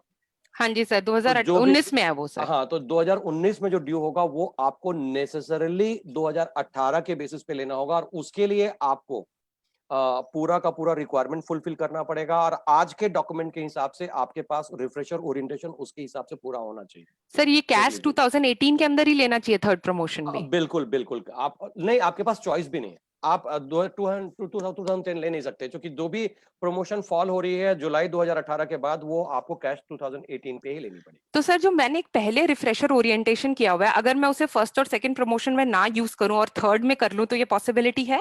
नहीं नहीं नहीं नहीं नहीं, आपके इसी वाले पीरियड में होना चाहिए. असेसमेंट पीरियड है, देखिए आप ठीक से, आपका अभी आपका है ये असेसमेंट पीरियड में कीजिए. आप अभी आप कीजिए. अब थर्ड प्रमोशन के लिए भी कर लीजिए आप. अगर अभी कर लूं सर तो वो वैलिड होगा सर? हाँ, वैलिड होगा. लेकिन एक चीज ध्यान रखिएगा, इंपॉर्टेंट है, अगर आपको कोई रिबेट मिलती है 2021 तक, जिसकी बात ओझा जी कर रहे थे, हाँ जी। तो उस केस में आपको फायदा होगा, अदरवाइज आपकी प्रमोशन थोड़ा डिले हो जाएगी। आज के डॉक्यूमेंट के हिसाब से आपकी प्रमोशन डिले हो जाएगी, थर्ड प्रमोशन खास करके। तो थर्ड प्रमोशन जिस दिन मैं ओरिएंटेशन रिफ्रेशन करूंगी उस दिन वो माना जाएगा सर? हाँ, अगर आज के डॉक्यूमेंट पे देखें तो हाँ वो माना जाएगा, लेकिन मान के चलिए कि अगर वो यूजीसी से वो डॉक्यूमेंट आ जाता है जिसमें 21 तक आपको छूट दे देते हैं ओरिएंटेशन रिफ्रेशर से, तो उस केस में फिर प्रॉब्लम नहीं है। बाकी पॉइंट इकट्ठा करके रखिए अपना। Okay, and sir another thing, मेरी पीएचडी का वाइवा मोस्ट लाइकली इस मंथ ही हो जाएगा, सितंबर में हो जाएगा, तो वो मेरे थर्ड प्रमोशन में काउंट हो जाएगी सर फिर? थर्ड प्रमोशन में तो सब चीज काउंट होगी फिर, लेकिन थर्ड प्रमोशन के लिए वही है ना, प्रॉब्लम क्या है, अगर आप पीएचडी करके ज्वाइन नहीं किए तो हर एक के लिए अलग अलग है। आपको पहले स्टेज पे इतने साल रहना है, 5 साल रहना है, दूसरे स्टेज पे, पहले स्टेज पे ही पीएचडी का फायदा है, पहले हो सकता है, उसके बाद कोई फायदा नहीं है। उसके बाद फायदा नहीं है। 2018 से प्रमोशन मिल जाएगी आपको, ये बेनिफिट है। अगर आप पीएचडी हैं तो 2018 स्कीम में आपको एसोसिएट प्रोफेसरशिप मिलेगी, अदरवाइज आपको 2010 स्कीम पे जाना पड़ता, लेकिन आपको तो आपके पास चॉइस नहीं है, आप 2010 स्कीम पे नहीं जा सकते क्योंकि आपका ड्यू हो रहा है 2018 के बाद। राइट। तो आपको पीएचडी तो चाहिए ही चाहिए, अदरवाइज एसोसिएट प्रोफेसर आप कभी नहीं बनेंगे। Right, I got it. ठीक है sir, thank you so much. Subhash Mohapatra ji, आप अपनी बात रखें। सुभाष भाई। Hello sir. हाँ सुभाष भाई बताएं। सर सभी को नमस्ते। मेरा क्वेश्चन ये है, एक्चुअली हमारा ज्वाइनिंग 2016 में हुआ था, 15 दिसंबर में हुआ था। हाँ बताइए, आवाज आ रही है। तो हम लोग पीएचडी के बाद ही ज्वाइनिंग किए थे। एक्चुअली हम लोग किस कैटेगरी में आएंगे? 2000 कैटेगरी में आएंगे पहला प्रमोशन के लिए। आपका एडहॉक सर्विस है क्या? एडहॉक सर्विस मेरा है 7 साल की। 7 साल है ना? पीएचडी के साथ आए थे तो आपका 2015 में ही पहला प्रमोशन ड्यू हो जाएगा, जब आपने ज्वाइन किया था ना उस समय आपका पहला प्रमोशन ड्यू हो जाएगा, और दूसरा होगा 2020 में। ठीक है सर। तो दोनों आप 2018 के हिसाब से ही लें, लेकिन दूसरा प्रमोशन आपका होगा 2020 में, क्योंकि क्लियर लिखा हुआ है कि 6 से 7 वाले स्टेज में आपको 5 साल रहना है, 7 से 8 वाले स्टेज में। तो दूसरा प्रमोशन 2020 में अभी ड्यू हो जाएगा 2020 दिसंबर में, तो आप अपना ओरिएंटेशन रिफ्रेशर जो है वो कर लें। रिफ्रेशर नहीं हुए है बट एफडीपी है, ओरिएंटेशन और एफडीपी है। ओरिएंटेशन तो आपका पहला ठीक है, ओरिएंटेशन तो पहला 2018 तक, जैसे सुजीत भैया कह रहे थे कि पहला प्रमोशन आपका 2015 में हो रहा है तो आपको उससे रिबेट मिल रहा है, लेकिन दूसरे के लिए एफडीपी आपको करना पड़ेगा 4 हो चुका है। नहीं 7 दिन वाले 4 और ऐसे 2 15 दिन वाले एफडीपी या रिफ्रेशर जो भी आप करना चाहते हैं। ठीक है Subhash ji? Okay sir. Antara Datta ma'am, आप अपनी बात रखें। ऑडिबल हूँ? जी आप बोले मैम। अच्छा, मेरा जो सीनियर लेक्चरशिप जो था वो मुझे मिला था 2003 अगस्त में, और मेरा सेकंड प्रमोशन ड्यू है 2008 अगस्त में। तो और मेरा मैंने ज्वाइन किया था एमफिल के साथ, मेरा पीएचडी 2015 में मुझे अवार्ड हुआ है। तो मैं तो सबसे पुराने स्कीम में आती हूँ ना, 1998 वाली स्कीम में, क्योंकि मेरा तो 2008 में ही सेकंड प्रमोशन ड्यू है। तो मैं कौन सा फॉर्म भरूं? सुजीत सर आप बताएं इसको। सुजीत सर आप बताइए। हाँ मैं बता रहा हूँ। हाँ देखिए, आपका जो प्रमोशन है वो हो तो जाना चाहिए था पहले। नहीं हुआ। हाँ नहीं हुआ वो प्रमोशन। अब वो जो स्कीम है वो 1 मिनट में इनकी बात का जवाब दे दूं। हाँ जी। अंतरा दत्ता मैम, आप क्लियरली 1998 में आएंगी, एमपीएस 1998 में, और यूनिवर्सिटी में कुछ ही केस ऐसे हैं जो बच गए हैं एमपीएस 1998 में। तो अगर आप पीएचडी हैं तो 9 साल के बाद आप रीडरशिप के लिए अप्लाई करिए, जो आपका सेल्फ वो जो असेसमेंट का जो फॉर्म होता था एमपीएस 1998 में। आपके केस में कोई कंफ्यूजन नहीं है, कुछ नहीं है। रीडरशिप के 3 साल बाद आप चली जाएंगी एसोसिएट प्रोफेसरशिप में, ऑटोमेटिक चली जाएंगी, और एसोसिएट प्रोफेसरशिप के 3 इयर्स के बाद आप प्रोफेसरशिप के लिए एलिजिबल हो जाएंगी। तो वो क्लियर आप जोड़ लीजिए। आप एमपीएस 1998 में क्लैरिटी मतलब क्लियर है, आपको ये ना सीएस 2010 में फंसना है ना सीएस 2018 में। अंतरा जी एक चीज मुझे बताइएगा, नंबर रख लीजिए। एक सेकेंड, लेडी कॉलेज का 2 केस है। आपके पास टोटल एक्सपीरियंस क्या था जब आपने ज्वाइन किया था, और आपने ज्वाइन कब किया था, मुझे ये बताइए। मेरा जिस दिन ज्वाइनिंग था ना, उसी दिन से मुझे मिला हुआ है सीनियर लेक्चरशिप। मेरा सारा एडहॉक सर्विस काउंट हुआ है। कब ज्वाइन हुआ था आपका? 2003 जुलाई। राजेश, 2003 जुलाई को ये सीनियर थी, तो 9 आप पीएचडी हैं क्या अंतरा जी? अब मेरा पीएचडी हो गया है। 2015 में अवार्ड हो गया मेरा पीएचडी। नहीं, 2015 में हुआ है ना, लेकिन जब आप मांग रही हैं, देखिए राजेश जी समझिएगा, आपका कंप्लीट जो आप सीनियर जो हो गई, वो आप जो भी 5 साल 6 साल जिसमें भी हो गई, आपका सीनियर लेक्चरशिप मिल गई, उसके बाद आपका एसोसिएट प्रोफेसर कब ड्यू होता है, आप उस हिसाब से देखिए। अच्छा बताइए। तो ये आपका मुझे लगता है कि 2010 के बाद फॉल कर रहा है। राजेश भाई, ये इनका 2010 के बाद फॉल हो रहा है। आप ये ऑटोमेटिक वाले केस में, 98 वाले केस में नहीं जाएंगे, खास करके एसोसिएट के लिए। थोड़ा सा ठीक से देखिए इनका केस। तो मेरा क्या 2 बार होगा? प्रमोशन? नहीं पहले सुजीत जी एक लाइन मेरी सुन लीजिए। हेलो अंतरा मैम, पहले एक लाइन मेरी सुन लीजिए। मैं ये कह रहा हूँ कि इनका पहले ये देखिए कि 3 के बाद कितने साल, और रीडरशिप देखिए, एसोसिएट नहीं, रीडर कब ड्यू हो रहा है? 5 साल बाद। तो 2008 में आपका होगा ना, क्योंकि 9 पहुंच रहा है, 9 पहुंच रहा है भाई। 2009 में होगा, 6 साल बाद। तो 9 में होगा, तो वो फिर वो गड़बड़ हो जाएगा।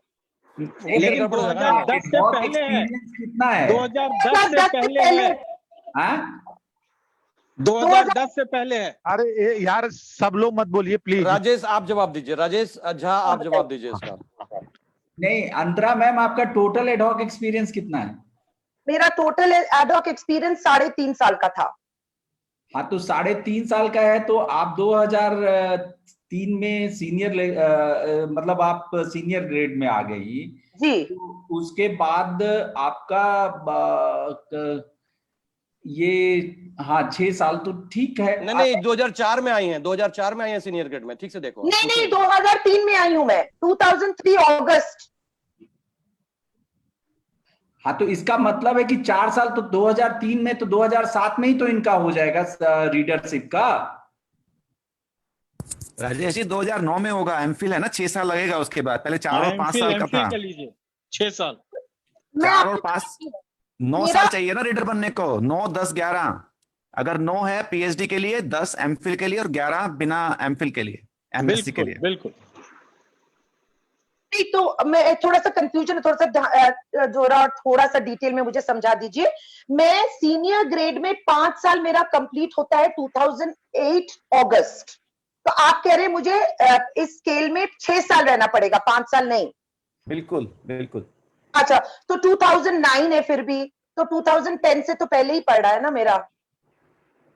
नहीं तो ये आपका जो न्यू स्कीम लगेगा, न्यू स्कीम लगेगा इनका, मैं कह तो रहा हूँ न्यू स्कीम लगेगा। ये जाएंगी वही 2018 वाला लेंगी, 2018 में न्यू स्कीम पे जाएंगी वो। प्रॉब्लम है इनको न्यू स्कीम पे ही जाना पड़ेगा। हम लोग का नंबर रख लीजिएगा, वी विल डिस्कस। बिकॉज मुझे जो अभी तक जो समझ में आया है, जो जिनसे भी मैंने बात किया, उन्होंने बोला है कि अगर आपका 2010 दिसंबर से पहले आपका कंप्लीट हो जाता है जो रिक्वायरमेंट है सीनियर ग्रेड पे रहने के लिए, तो आप एमपीएस 1998 में ही अप्लाई कीजिए। तो गलत बता रहे हैं। हाँ, गलत बता रहे हैं मैडम। आज के हिसाब से वो गलत बताया जा रहा है आपको। अंतरा जी आपको मिसगाइड किया गया है, और हाँ, गुमराह किया जा रहा है। 1 जनवरी 2009 से ही समझ लीजिए आप ये मान के चलिए कि जो इन्होंने रिट्रोस्पेक्टिवली लागू किया था, और अभी तक यूजीसी का कोई लेटर नहीं आया है 2010 में स्कीम। उन्होंने नोटिफाई दिल्ली यूनिवर्सिटी ने किया है 2013 में, लेकिन उसको इम्प्लीमेंट उन्होंने रिट्रोस्पेक्टिवली कर दिया है, और दिल्ली यूनिवर्सिटी उसको नहीं मान रही जब तक कि कोई लेटर यूजीसी का नहीं आ जाता है। इन्होंने कोर्ट में एफिडेविट तो दिया है कि हमने रिट्रोस्पेक्टिव लागू नहीं किया, लेकिन ऐसा अभी तक कोई भी रिटर्न में नहीं आया। जब तक नहीं आता यूजीसी से ऐसा कुछ लिखा हुआ, तब तक आपका एमपीएस 98 नहीं लगेगा। आपका लगेगा तो यही लगेगा, 2010 ही लगेगा। अभी के हिसाब से 2010 लगेगा, लेकिन उम्मीद या कीजिए कि 18 कुछ लेटर लगेगा, आएगा, या 18 लगेगा, मतलब 18 में भी ले सकते हैं आप। सुजीत भैया, हाँ मैम, एक चीज ध्यान दीजिए। आप अपना डिटेल जो है ना, कि किस समय से किस समय तक आपने कहाँ पढ़ाया, वो पूरा डिटेल राजेश झा जी को दे दीजिए, उनका नंबर आपको पता होगा 9582। राजेश बता अच्छा, देना अपना नंबर। मैं थोड़ा सा और क्लैरिटी आपको देती हूँ। मेरा एडहॉक सर्विस 3 साल का था और मेरा टेम्पररी 2 इयर्स का था। और जब मुझे मैं देखिए, आपका केस जो है ना इंडिविजुअल स्टडी का चीज है, और उसको एक एक पहलू को पकड़ करके ही आपके केस को बताया जा सकता है। अभी आभासीय दुनिया में, मैंने वर्चुअल में आपका केस को नहीं बढ़िया से बताया जा सकता है। आप काइंडली, आपसे रिक्वेस्ट है विनम्रता के साथ में कि आप राजेश झा जी को अपना एडहॉक एक्सपीरियंस, इतना दिन से इतना दिन इस कॉलेज में, इतना से दिन इतना दिन इस कॉलेज में, इतना से इतना दिन इस कॉलेज में, और परमानेंट अपॉइंटमेंट इस दिन इस डेट को, ठीक है। और परमानेंट अपॉइंटमेंट के दिन मेरा कौन सा क्वालिफिकेशन था, एमए था, एमफिल था, पीएचडी था। आप ये छोटी सी 5 जानकारी आप राजेश जी को भेज दीजिए, हम आपको शाम तक आपकी पूरी निदान करके भेज देंगे। धन्यवाद। ठीक है जी, थैंक यू मैम। दीपक श्रीवास्तव जी, अब आप अपनी बात रखें। दीपक श्रीवास्तव जी, जी सर, आप अपनी बात रखें सर। हाँ सर, मेरा थोड़ा सा केस ये है कि मैंने 2008 जुलाई में कानपुर यूनिवर्सिटी में ज्वाइन किया था एज एन असिस्टेंट प्रोफेसर। तो 2 साल वहां रह के 2010 में यहाँ केशव महाविद्यालय में 1 जुलाई से ज्वाइन किया था। तो पहला प्रश्न तो ये है जी, असिस्टेंट वही 15,600 से 39 वाला जो ग्रेड था। ठीक है, वेरी गुड। तो सर क्या हुआ, उसमें प्रॉब्लम ये आ रही कि जैसे 2018 वाला अगर मैं कैश लेता हूं तो उसमें अपार वाला फॉर्म भरना होगा। तो क्या वो 2 साल जो मैंने कानपुर में जिस कॉलेज में गुजारे थे वहां से जाके अपार फॉर्म भरवाना पड़ेगा, या मेरे को किसी ने बताया कि वहां से अगर एक्सपीरियंस लेटर मिल जाता है विद गुड एंड सेटिस्फैक्ट्री तो चल जाएगा काम? पहला तो ये है। दूसरा, मैंने मार्च 2013 में अपनी पीएचडी कंप्लीट करी। वैसे अगर मैंने पीएचडी करके आया होता तो शायद 2012 में मेरा डी हो जाता, लेकिन क्योंकि पीएचडी मेरी मार्च 2013 में कंप्लीट हुई है तो मेरा 5वें साल होगा, जैसा कि सुजीत सर ने बताया।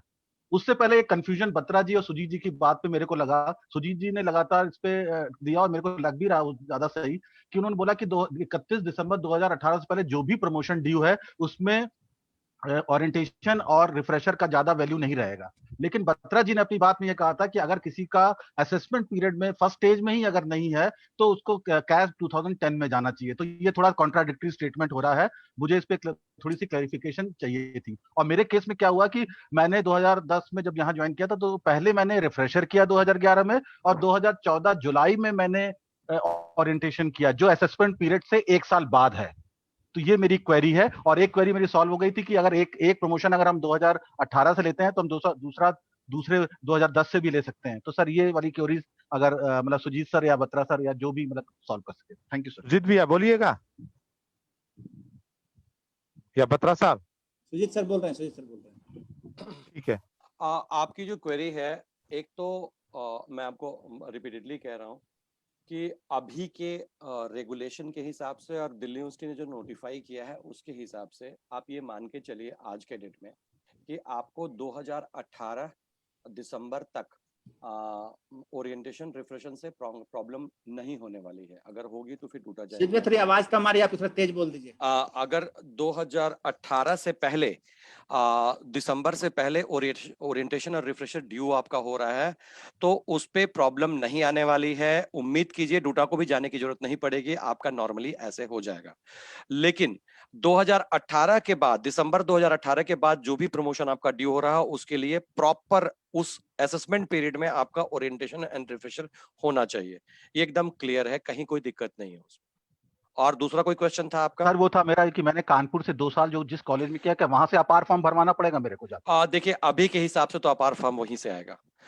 रही बात तो आपका, चूंकि उन्होंने लिख के दे दिया है कि वो सेटिस्फैक्टरी था एंड ऑल था, मुझे लगता है कि इसको मान लेना चाहिए। यहाँ पे बहुत ग्रे एरिया है, मैं बताऊं, यहाँ डॉक्यूमेंट कुछ भी नहीं कह रहा, लेकिन चूंकि वहां पे लिख रहा है कि सेटिस्फैक्टरी, अगर आपसे लिख रहा है तो वो नीचे लिखता होगा wish him the best luck, और वो लिखा होगा, उसमें ये भी लिखा होगा कि उनका परफॉर्मेंस सेटिस्फैक्टरी था। अगर ये लिख रहा है तो मुझे लगता है कि प्रॉब्लम नहीं होनी चाहिए, आप आराम से गुड वाला ले सकते हैं इसमें। लेकिन अगर डिमांड करेगा तो आपको लाके देना पड़ेगा, लेकिन डिमांड करना नहीं चाहिए। फिर वही है, क्लर्क के ऊपर है, और ये क्लर्क लोग जो है ना पूरे इंडिया को घुमा रहे हैं। मैं बता रहा हूं आपको, जो कम पढ़े लिखे हैं और ये बर्बाद कर दिया इन्होंने, वही प्रॉब्लम आएगी। नहीं सुजीत भैया, इसमें एक इंटरप्रिटेशन और हो सकता है जी। हाँ, एक इंटरप्रिटेशन ये है बॉस, ठीक है, कि आपका जो देखिए जो भी इस जो आपने केशव महाविद्यालय में गुजारा है, ठीक है, और आपके पास में जो एक्सपीरियंस मिला है वहां से, ठीक है, तो जो केशव महाविद्यालय में जो समय गुजारा है उसी का आप अप्रेजल भरेंगे, पार भरेंगे, और वो प्रो डाटा बेसिस पर उसे एक्सेप्ट कर लिया जाएगा। प्रो डाटा बेसिस पर जिस तरह से लीव वैकेंसी और तमाम चीजों को देखा जाता है प्रो डाटा बेसिस पर, उसको भी वही चीज को देख लेना चाहिए। एक ऐसा मैंने एक इंटरप्रिटेशन ये भी है। अच्छा चलिए, तो सर सुजीत सर, मेरा जैसे 2008 से जुलाई से था, तो मेरा पहला प्रमोशन क्योंकि पीएचडी मार्च 2013 में खत्म हुई, तो फर्स्ट स्टेज का होगा, फिर दूसरा 2018 मार्च होगा। तो जो मेरा, क्योंकि मेरा 18 जुलाई 2018 से पहले ये वाला आ गया पीरियड, तो मेरा जो अब एसोसिएट का 2021 में जो ड्यू होगा वो नई कैश के हिसाब से ही होगा, कैश 2018 के हिसाब से होगा कि मैं 2010 को भी यूज कर सकता हूं? नहीं, जो प्रमोशन आपका जुलाई 2018 के बाद ड्यू हो रहा है उसमें आपको हर हाल में 2018 वाला ही स्कीम पे जाना पड़ेगा, 2010 आपके लिए एप्लीकेबल नहीं होगा। और आपको मैं ये रिक्वेस्ट जरूर करूंगा कि 2018 का डिटेल पढ़ लीजिए और उस हिसाब से पॉइंट एक्यूमुलेट करना शुरू कीजिए एसोसिएट प्रोफेसर के लिए। एसोसिएट प्रोफेसर के लिए बहुत सारे पॉइंट्स हैं जर्नल्स में, ये वो सब चीज करना शुरू कर दीजिए। अभी आपके पास टाइम है और डोंट मिस, और आप हर बार अपार फॉर्म जरूर भर दीजिएगा। Thank you sir, thank you so much. Sonal Gupta ma'am, आप अपनी बात रखिए। Sonal Gupta ma'am. Yes sir, मैंने आपकी सारी बात सुनी सर, बहुत अच्छे से आप समझा रहे हैं सर। एक तो मुझे क्लैरिफिकेशन चाहिए, कई बार तो हम बोलने में ना, आप बोल रहे हैं 31 जुलाई 2018 तक प्रमोशन ड्यू, कई बार बोलने में आ रहा है 31 दिसंबर। Which one is the right date? 31 दिसंबर। ओके, 31 दिसंबर जब तक उसका प्रमोशन जिसका ड्यू है। सर मेरा दूसरा क्वेश्चन ये कि जो अपार्ट फ्रॉम एक सेकंड सोनल जी, मैं दो चीज बता रहा था, अब आप सुन लीजिए। जुलाई की जो बात आ रही है वो बताया था, जुलाई 2018 में आपका नोटिफिकेशन आया था। तो एक बार नोटिफिकेशन आने के बाद अगर आपका कोई प्रमोशन ड्यू हो रहा है तो ये 2018 स्कीम ही ले सकते हैं। और मैं जो बात कर रहा हूं आपसे रिफ्रेशर ओरिएंटेशन के लिए, उसके लिए इसी डॉक्यूमेंट में लिखा हुआ है कि 2018 दिसंबर तक आप रिफ्रेशर ओरिएंटेशन से निजात पा सकते हैं, उन नहीं रहेगा तो काम चल जाएगा। ये बात है। रही बात इसकी, तो 2018 स्कीम लागू हुआ है जुलाई 2018 में, तो जुलाई 2018 के बाद अगर आपका प्रमोशन ड्यू हो रहा है तो 2018 स्कीम ही लेंगे आप। 2010 स्कीम उनके लिए जिनका पहले, या तो 2010 में जाइए या 18 लीजिए, दोनों ले सकते हैं आप जिनका पहले ड्यू हो रहा है। जी सर, तो यदि अगर मुझे अपना प्रमोशन ड्यू डेट कैलकुलेट करना है तो मैं जुलाई 2018 के को मान के चलूं, ना कि दिसंबर 2018? नहीं, डेट तो आपका कैलकुलेट होगा उससे कि आपने ज्वाइन कब किया है। इससे क्या मतलब है आपको, आपने ज्वाइन कब किया है? सर मेरा 2004 से एडहॉक एक्सपीरियंस है, 2010 तक का 6 इयर्स का एक्सपीरियंस है। ठीक है, 10 में परमानेंट हो गई। 10 में परमानेंट हुई हैं आप? जी सर। ठीक तो है, अगर मैं अपना फर्स्ट प्रमोशन मानूं, मेरा नॉन पीएचडी केस था तब, तो 6 इयर्स मेरे वो एज इट इज काउंट हो जाएंगे? बिल्कुल बिल्कुल, 10 में आपका पहला प्रमोशन हो जाएगा, पूरा का पूरा एडहॉक एक्सपीरियंस काउंट हो जाएगा। हाँ जी, मेरा अगस्त में कंप्लीट होता है। उसके बाद से, हाँ, उसके बाद 2015 में मेरा नेक्स्ट प्रमोशन हो जाना चाहिए। हाँ बिल्कुल, आपका बशर्ते कि वो सब अपार फॉर्म वगैरह सब ड्यू डेट का दे दीजिएगा, बिल्कुल हो जाएगा। इन दोनों में तो कहीं कोई दिक्कत नहीं दिख रही है मुझे। जी सर। उसके बाद सर 3 साल जो 2018 में मेरे हो रहे हैं, हाँ, तो वो मुझे पूछना है, वो मेरे अगस्त में हो रहे हैं, अगस्त 2018। मैंने अगस्त 2004 से स्टार्ट किया है। लेकिन तो चूंकि नहीं, आपका ड्यू डेट तो आपका पहले ही हो रहा है ना, आप समझिए। तो आपका नहीं, 18 में हो रहा है ना, थर्ड के लिए। तो कोई बात नहीं, ड्यू डेट वो हो रहा है, लेकिन आपका जो असेसमेंट पीरियड है, क्या फर्क पड़ता है? आप लीजिए ना, 2018 से क्यों नहीं ले रही प्रमोशन? आप 2018 से लीजिए। एसोसिएट प्रोफेसरशिप में प्रॉब्लम आएगी आपको। एसोसिएट प्रोफेसरशिप बिना पीएचडी, आप पीएचडी हैं? नहीं सर। नहीं, तो आप पीएचडी अगर नहीं है तो आपको 2010 वाला स्कीम, चूंकि आपका एरिया जो है, जो समय है आपका, जो असेसमेंट पीरियड है वो हो गया, लेकिन आपका चूंकि फॉल कर रहा है आफ्टर 2018, तो मुझे लगता है, बाकी लोग और बताएंगे, मुझे लगता है कि चूंकि अगस्त में 2018 में है, तो मुझे लगता है कि आपका अगस्त 2018 का जो प्रमोशन होगा, जो ड्यू हो रहा है, वो आपका 2018 स्कीम पे ही होगा, तो उस केस में आपको पीएचडी रिक्वायरमेंट होगी। बाकी ओझा जी और राजेश झा जी बताएंगे आपको डिटेल, और संजय बत्रा जी बताएंगे। इसमें मैं कुछ ऐड कर दूं। इनका जो एडहॉक एक्सपीरियंस है 6 इयर्स का, उसमें कुछ ब्रेक्स भी होंगे, जिसकी वजह से जो पहला प्रमोशन है वो थोड़ा सा आगे जाएगा, कुछ दिन जाएगा या कुछ महीने में, बात अलग है। लेकिन इनका जो फाइनल एसोसिएट प्रोफेसर का जो टाइम बनता है फिर वो अगस्त 2018 से भी थोड़ा आगे जा सकता है। डिले जो हो गया सर तो मेरा अगर उसमें अगस्त भी है एक या भी उससे दिन का सर मेरा कोई ब्रेक नहीं है, कॉन्टिन्यूअस एक्सपीरियंस है और नहीं, एडॉक पे एक्सपीरियंस तो हर 4 महीने में एक होता है ना मैडम? हाँ उसमें हर पर 4 सैलरी महीने में एक उनके लिए होता है मिली ना? हुई है। नहीं, सैलरी नहीं मिली होगी आपको, आपको एक ब्रेक हाँ तो देना और जरूरी सैलरी होगा। हाँ उस सिंगल डे की नहीं मिली होगी। हाँ, कहीं पे 2 दिन भी हुआ होगा, छुट्टी आ जाती है तो। जी आप सर। आपके पास तो सर्टिफिकेट जो है एडॉक एक्सपीरियंस का वो तो मिला होगा ना, वो एडॉक एक्सपीरियंस का टोटल कितने दिन का देते हैं वो सर्टिफिकेट, इतने वर्ष इतने महीने इतने दिन, वो क्या जी लिखा सर। हुआ है उसके ऊपर वो सर देखिए वो आप। तो मेरा 6 कॉलेजेस का अलग अलग है, 5 कॉलेजेस हाँ का। तो वही टोटल वही टोटल कैलकुलेट कीजिए कितना साल कितना दिन कितना महीना, वो कैलकुलेट करके वो जोड़ना होगा आपको। तो आप ध्यान आपका रखिएगा, आप ऐसे ईयर में कैलकुलेट नहीं कर सकते। बिल्कुल प्रमोशन का एक एक दिन इंपॉर्टेंट होता है, संजय बत्रा जी बिल्कुल सही कह रहे हैं, एक जी एक दिन इंपॉर्टेंट होता है। आपको सभी जगह का एक्सपीरियंस को पहले एक जगह बैठ के ऐड करना होगा, ये ऐड जी आप कर सकते हैं कि ठीक है। इतने साल का मेरा टोटल एक्सपीरियंस है, इतने साल इतने महीने इतने दिन का है, उसके हिसाब से कैलकुलेट कीजिएगा तो सही में आपका थोड़ा सा बढ़ जाएगा आपका। तो वैसे भी और अगस्त अगर आ गया तो हाँ खत्म ही हो गया आपका, 2018 ही लग रहा बिल्कुल, है अभी के हिसाब से, तो तो पीएचडी तो पीएचडी चाहिए, करना मस्ट है पीएचडी आपके मस्ट लिए। हो जाएगा आपका। अच्छा क्योंकि मुझे ये बस ये पूछना था, अगर प्रमोशन हम 31 दिसंबर तक देख रहे हैं तब तो अगस्त उससे पहले पहले आ जाएगा नहीं, ड्यू है। प्रमोशन अगर आप हम 31 दिसंबर तक नहीं देख रहे हैं, जुलाई तक देख रहे हैं, जुलाई नहीं, 2018 तक देख रहे हैं। 31 दिसंबर तो सिर्फ रिफ्रेशर और ओरिएंटेशन का मसला है बस। ओके ओके ओके और सर। पीएचडी वालों के लिए तो इसमें और भी वैसे मैम ना, अगर आपको एडहॉक एक्सपीरियंस काउंट करना है तो राजेश झा को आप पूरा डिटेल भेज दीजिएगा, वो आपको काउंट करके बता देंगे। जी सर जी सर। ठीक है मैम, ठीक है, okay, thank you ma'am. Thank you.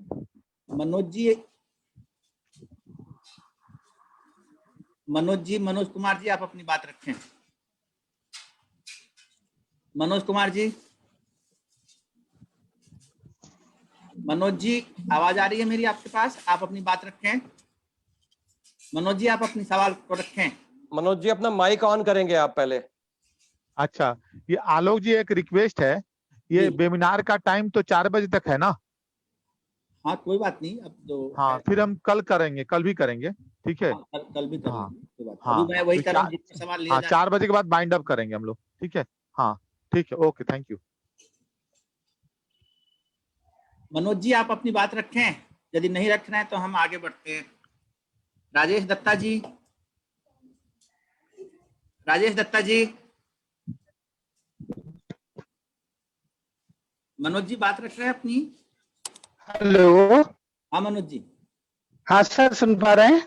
हाँ सुन रहे हैं सर, सुन रहे हैं। हाँ सर, नमस्कार। सबसे पहले तो सभी लोगों को मेरा नमस्कार। सर एक चीज, हाँ जी सर, मेरा जो अपॉइंटमेंट है 28 दिसंबर 2010 का है। 28 दिसंबर 10। 10, यस उससे सर, यस पहले सर। कोई हाँ, उससे पहले मेरा सर कोई एडहॉक एक्सपीरियंस नहीं है, मेरा फ्रेश केस है मतलब जी। तो मुझे सर किस स्कीम के तहत जाना चाहिए? अच्छा, आपका उस दिन आपके पास एमफिल पीएचडी क्या था? मैं पीएचडी था सर, मैं पीएचडी था। पीएचडी था, ठीक है। तो आप दोनों स्कीम में जा सकते। सुजीत भैया बोलेंगे? सुजीत भैया, मैंने जब ज्वाइन किया था तो सर पीएचडी था। मनोज जी जी देखिए, सर। एडवाइजेबल है, चूंकि 2010 का स्कीम में थोड़ा सा ये है, एडवाइजेबल है कि 2018 के स्कीम में रिट्रोस्पेक्टिवली आप ले लीजिए। आप अप्लाई कीजिए कि 2018 में मैं ले रहा हूँ, और अपना उस समय का जो भी आपका अपार फॉर्म वगैरह है उस समय का भर के और उस कॉलेज से आप अपना सर्टिफाई करवा लीजिए। बहुत आसान है, क्योंकि सेम कॉलेज में आप काम कर रहे हैं, आपके पास कोई एडहॉक एक्सपीरियंस नहीं है, भागना भी नहीं पड़ेगा कहीं। सेम कॉलेज है, चाहे प्रिंसिपल बदल भी गया हो। किस कॉलेज में है आप? हंसराज। हाँ तो हंसराज नॉर्मली कॉलेज। हाँ, तो प्रिंसिपल तो बदल गए हैं आपके, लेकिन कोई दिक्कत नहीं है। प्रिंसिपल आपके सर्टिफाई करें या आपके टीचर इंचार्ज सर्टिफाई करें या कोई स्टाफ काउंसिल अपॉइंटेड कमेटी करे या आईक्यूएससी कमेटी करे, तो आपको प्रॉब्लम नहीं होगी। चीज सेम हंसराज कॉलेज में ही है, तो आप यू शुड गो फॉर 2018। चूंकि आपको आगे भी लेना है प्रमोशन, तो आप पीएचडी हैं तो दिक्कत नहीं होगी। तो आप क्या कीजिए कि अपने सारे पॉइंट तो 2018 के हिसाब से एक्युमुलेट करना शुरू कर दीजिए अपने एसोसिएट प्रोफेसर के लिए। बाकी दोनों प्रमोशन मुझे लगता है कि आपके बाकी परफॉर्मेंस के बेसिस पे हो जाएंगे। Okay sir. सर उसके लिए मेरे को इंटरव्यू देना पड़ेगा? नहीं, आपको वही किसी के लिए भी कोई इंटरव्यू नहीं देना पड़ेगा पहले दूसरे प्रमोशन के लिए। आपको जब तक आप असिस्टेंट प्रोफेसर हैं कोई इंटरव्यू की जरूरत नहीं है। जब आप असिस्टेंट से एसोसिएट होंगे तब आपको प्रमोशन की 6 से 7, 7 से 8 में 6 से 7, 7 से 8 में कोई प्रमोशन का इंटरव्यू नहीं है, केवल स्क्रीनिंग है। आप फॉर्म भरेंगे, मैंने डॉक्यूमेंटेशन है थोड़ा सा, वो कर लीजिए और बाकी सर जी जी सर, एक चीज और पूछना था। सर मैंने जो दिल्ली यूनिवर्सिटी का कौन सा इनोवेशन प्रोजेक्ट कंप्लीट किए हुए हैं 2, एक 2013 से 2015 का, एक मेरा 2 इनोवेशन प्रोजेक्ट मेरे कंप्लीट हैं और 2018 में 3 पब्लिकेशन है। तो ये एसोसिएट प्रोफेसर का जब मैं इंटरव्यू दूं तो उसमें कंसीडर किए जाएंगे? मैं फिर बता रहा हूँ, असेसमेंट पीरियड बड़ा इंपॉर्टेंट रोल प्ले करता है इसमें। जो लोग सुन रहे हैं सब लोग सुन लें, असेसमेंट पीरियड बहुत इंपॉर्टेंट है। जब आप जिस डेट को आप अपने 8000 ग्रेड पे में आ गए, जिस डेट को आप कब आ रहे हैं 8000 ग्रेड पे में, ये कैलकुलेट कर लीजिएगा। जिस डेट को आप 8000 ग्रेड पे में आ गए, उसके बाद आपका असेसमेंट पीरियड शुरू होता है एसोसिएट प्रोफेसर के लिए, और उस समय जो काम आप करेंगे वो आपके एसोसिएट प्रोफेसर में काउंट होगा। पहले आपने नोबेल प्राइज भी लिया है तो वो आपके नोबेल प्राइज आपके एसोसिएट प्रोफेसर में काउंट नहीं होगा, as per rule of this 2018 guideline जो है। आपका नोबेल प्राइज भी काम होगा सिर्फ पहले वाले में ही, आपको उसी समय असेसमेंट पीरियड में लेना होगा जो भी लेना। Thank you Manoj ji. दीपक जी आप अपनी बात रखें। दीपक जी, दीपक श्रीवास्तव जी, हम तो रख चुके हैं। दीपक श्रीवास्तव जी आप अपने क्वेश्चंस को रखें। सर वैसे एक चीज बस पूछनी थी कि मेरा 2013 में पीएचडी मैंने पूछ लिया था, लेकिन वो चीज एक रह गई थी। 2013 में मेरा 6 से 7 हो जाएगा और 2018 में 7 से 8 हो जाएगा, मतलब मार्च 2018 में। तो एसोसिएट के लिए तो मैं दोनों के लिए एलिजिबल हूँ, मतलब कैश 2018 और कैश 2010 के लिए, दोनों के लिए सर? सुजीत सर, आप अगर पीएचडी हूँ, अगर आप पीएचडी हूँ, पीएचडी हैं तो 2018 के लिए हैं तो 10 के लिए भी एलिजिबल, मार्च में है तो, लेकिन go for 2018। Rakhi Chauhan ma'am, point देख लीजिएगा। राखी चौहान मैम। हाँ जी, हाँ जी, गुड आफ्टरनून सभी को। और मेरे को बहुत अच्छा लग रहा है कि ये एक प्लेटफॉर्म मुझे मिला है जिसपे मैं अपना क्वेश्चन 1 to 1 जो स्पेशलिस्ट हैं वो उनसे पूछ सकती हूँ। मेरा क्वेश्चन ये है कि मेरे को जो परमानेंट मिला है वो 2015 में मिला है, लेकिन उससे पहले मेरे पास टेम्परेरी एक्सपीरियंस है 4 साल 8 महीने का, और 5 साल इससे पहले का एक्सपीरियंस है मेरा एडहॉक का। तो क्या मैं तीनों जो मेरी, क्योंकि 15 साल का ऑलमोस्ट एक्सपीरियंस है, तो अगर हम वो जो ब्रेक्स हैं उनको भी हटा देते हैं तो भी 14 साल का एक्सपीरियंस मेरे पास है ऑलरेडी। तो मेरी जो आगे की प्रमोशंस हैं वो किस तरह से होंगी? सुजीत भैया, आपको प्रमोशन का, आपको जो एडहॉक और टेम्पररी का एक्सपीरियंस है, इसका फायदा आपको पूरा नहीं मिलेगा, कम से कम कैश में। CAS जो है, जो कैरियर एडवांसमेंट स्कीम है, उसके किसी में भी तहत नहीं मिलेगा। उसके नहीं मिलेगा ना। मैं बताता हूँ कहाँ मिलेगा, मैं बता रहा हूँ इनको, भले बताया है मैंने अभी, पता नहीं शायद सुना नहीं राखी जी ने। राखी जी, आपको प्रमोशन का में फायदा नहीं मिलेगा सिर्फ और सिर्फ अगर आप पीएचडी हैं। पीएचडी हैं आप राखी जी? जी जी जी। तो पीएचडी है तो सिर्फ 4 साल एक्सपीरियंस का फायदा मिलेगा, बाकी को संभाल के रख लीजिए। आपको सारे एक्सपीरियंस का फायदा मिल जाएगा अगर आप ओपन पोस्ट के लिए अप्लाई करेंगे। मान लीजिए डिपार्टमेंट में आप अप्लाई करते हैं या किसी और यूनिवर्सिटी में ओपन पोस्ट पे अप्लाई करते हैं, तो आप एसोसिएट प्रोफेसर के लिए आराम से अप्लाई कर सकते हैं जिस दिन आपका 12 साल कंप्लीट होता है विद पीएचडी। आप ओपन पोस्ट के लिए अगर आपके पास सारे वो रिक्वायरमेंट फुलफिल कर रहे हैं तो you can go ahead with open post, और ओपन पोस्ट के लिए अप्लाई कर दीजिए किसी भी डिपार्टमेंट में, जो भी सेंट्रल यूनिवर्सिटी का डिपार्टमेंट है, आपको वो ओपन पोस्ट पे वो कंसीडर होगा। लेकिन जहां तक रही प्रमोशन में, तो प्रमोशन में आपका सिर्फ और सिर्फ 4 साल कंसीडर होगा, बाकी यूज नहीं होगा। सर तो 4 साल जो 2015 तक है वो काउंट हो जाएगा, और तो 2015 से नेक्स्ट प्रमोशन के लिए काउंट हो जाएगा? हाँ, 2015 तक आप पहले दिन डेट ऑफ ज्वाइनिंग में ही आपका पहला प्रमोशन हो गया। आप समझ लीजिए आप स्केल 7 में डेट ऑफ ज्वाइनिंग से हैं। ओके सर, बस इतना तक हो जाएगा। उसके बाद फिर 5 साल का जुटेगा, फिर 5 साल और जोड़िए आप। दूसरा प्रमोशन 20 में। Thank you Rakhi ma'am. अब Shivani Abral ma'am, Shivani ma'am, Shivani Abral ma'am. Hello.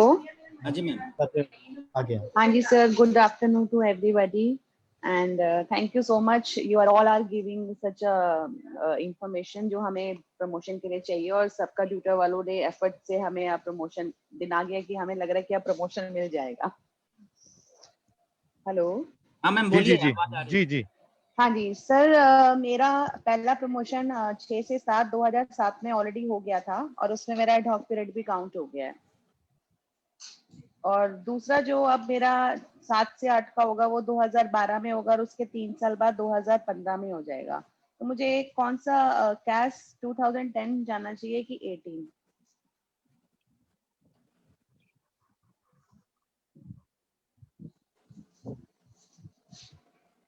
देखिए, आप पीएचडी हैं? पीएचडी मैंने 2013 में मुझे अवार्ड हुई है। तो आपको तो प्रॉब्लम है नहीं, आप गो अहेड विद दिस 2018। ज्यादा आसान है थोड़ा सा, उसमें कॉलेज लेवल पे है, गुड और इसका है, कोई प्रॉब्लम नहीं है, पॉइंट का भी मामला नहीं है। You go for 2018। लेकिन उसमें फिर एसोसिएट के लिए कितने 5 पेपर चाहिए पब्लिश्ड? हाँ, तो एसोसिएट के लिए आप अब मेहनत कर लेना, अभी तो समय है आपके पास। एसोसिएट के नहीं, लिए मेरा पेपर तो चाहिए। 15 में हो ही चुका है ना। हाँ, तो आप एक काम कीजिएगा, एसोसिएट के समय में आप 2010 अप्लाई कर लीजिएगा, क्योंकि आपका ड्यू अगर पहले हो रहा है, एसोसिएट कब ड्यू हो रहा है आपका? आपके एसोसिएट कैलकुलेशन के 2015 में हो रहा है मेरा मार्च 2007 में मेरा हो गया था। ये सीनियर वाला जो पहले सीनियर होता था। हाँ, तो 6 से आप 7 एसोसिएट के समय 2010 ले लीजिएगा, अगर आपके पास पॉइंट पूरे नहीं हो रहे हैं। पब्लिकेशन है आपके कुछ पब्लिकेशन कुछ तो है, लेकिन उसमें कैश में मुझे पता चला है कि मुझे 45 विद पीएचडी। हाँ, 45 चाहिए। 45 में पब्लिकेशन जी। एक काम कीजिए आप, देखिए मैं आपको बताऊं, ये काम आप सेल्फ हेल्प बहुत अच्छा कर सकती हैं राखी जी, सॉरी राखी जी कह रहे, शिवानी जी, आप सेल्फ हेल्प बहुत अच्छा कर सकती हैं। आप क्या कीजिए कि 2017 में एक डॉक्यूमेंट आया था दिल्ली यूनिवर्सिटी का, इन्होंने पास किया था उसको, उसमें 2010 की पूरी गाइडलाइन है, वो वेबसाइट पे भी अवेलेबल है। आप क्या कीजिए कि उसको डाउनलोड कर लीजिए, उसका सबसे लास्ट पेज पे जाइए, टेबल बना हुआ है, उस टेबल में आपको पूरा डिटेल दिया हुआ कि कैसे कैसे आप पॉइंट एकोमुलेट करेंगे। आप पहले अपने आप को एसेस कीजिए कि आप एसोसिएट प्रोफेसर के लिए आपके पास पूरे पॉइंट है या नहीं है। नहीं है तो इकट्ठा कर लीजिए, लेकिन आप इकट्ठा जो करेंगे वो देर से करेंगे, अभी ड्यू होगा तो फिर गड़बड़ हो जाएगा, 2018 लग जाएगा फिर आपके ऊपर। तो पहले देख लीजिए है कि नहीं, अगर नहीं है तो फिर आप 2018 में जाइए और फिर एकोमुलेट कीजिए पॉइंट। लेकिन पॉइंट अगर नहीं होगा तो नहीं होगा, पहले बताता हूँ। एसोसिएट में दिक्कत होगी आपको, नहीं, अगर मुझे पॉइंट ये नहीं होगा तो दिक्कत हो जाएगी एसोसिएट। एक तो जो मुझे है, आप ये कह रहे हो कि जो रिसर्च जर्नल है वो यूजीसी की लिस्ट वाले जर्नल होने चाहिए। मेरे नहीं हैं तो नहीं सही। नहीं नहीं नहीं नहीं नहीं, बिल्कुल यूजीसी की लिस्ट वाला जर्नल नहीं चाहिए। Peer review। ऐसा कहीं नहीं है, पीयर रिव्यू भी चल रहा है। यूजीसी लिस्टेड था, तो यूजीसी लिस्टेड तो जिस समय वो आया था उस समय था ही नहीं, यूजीसी लिस्टेड ही नहीं थी, यूजीसी ने कोई लिस्ट उस समय नहीं दी थी।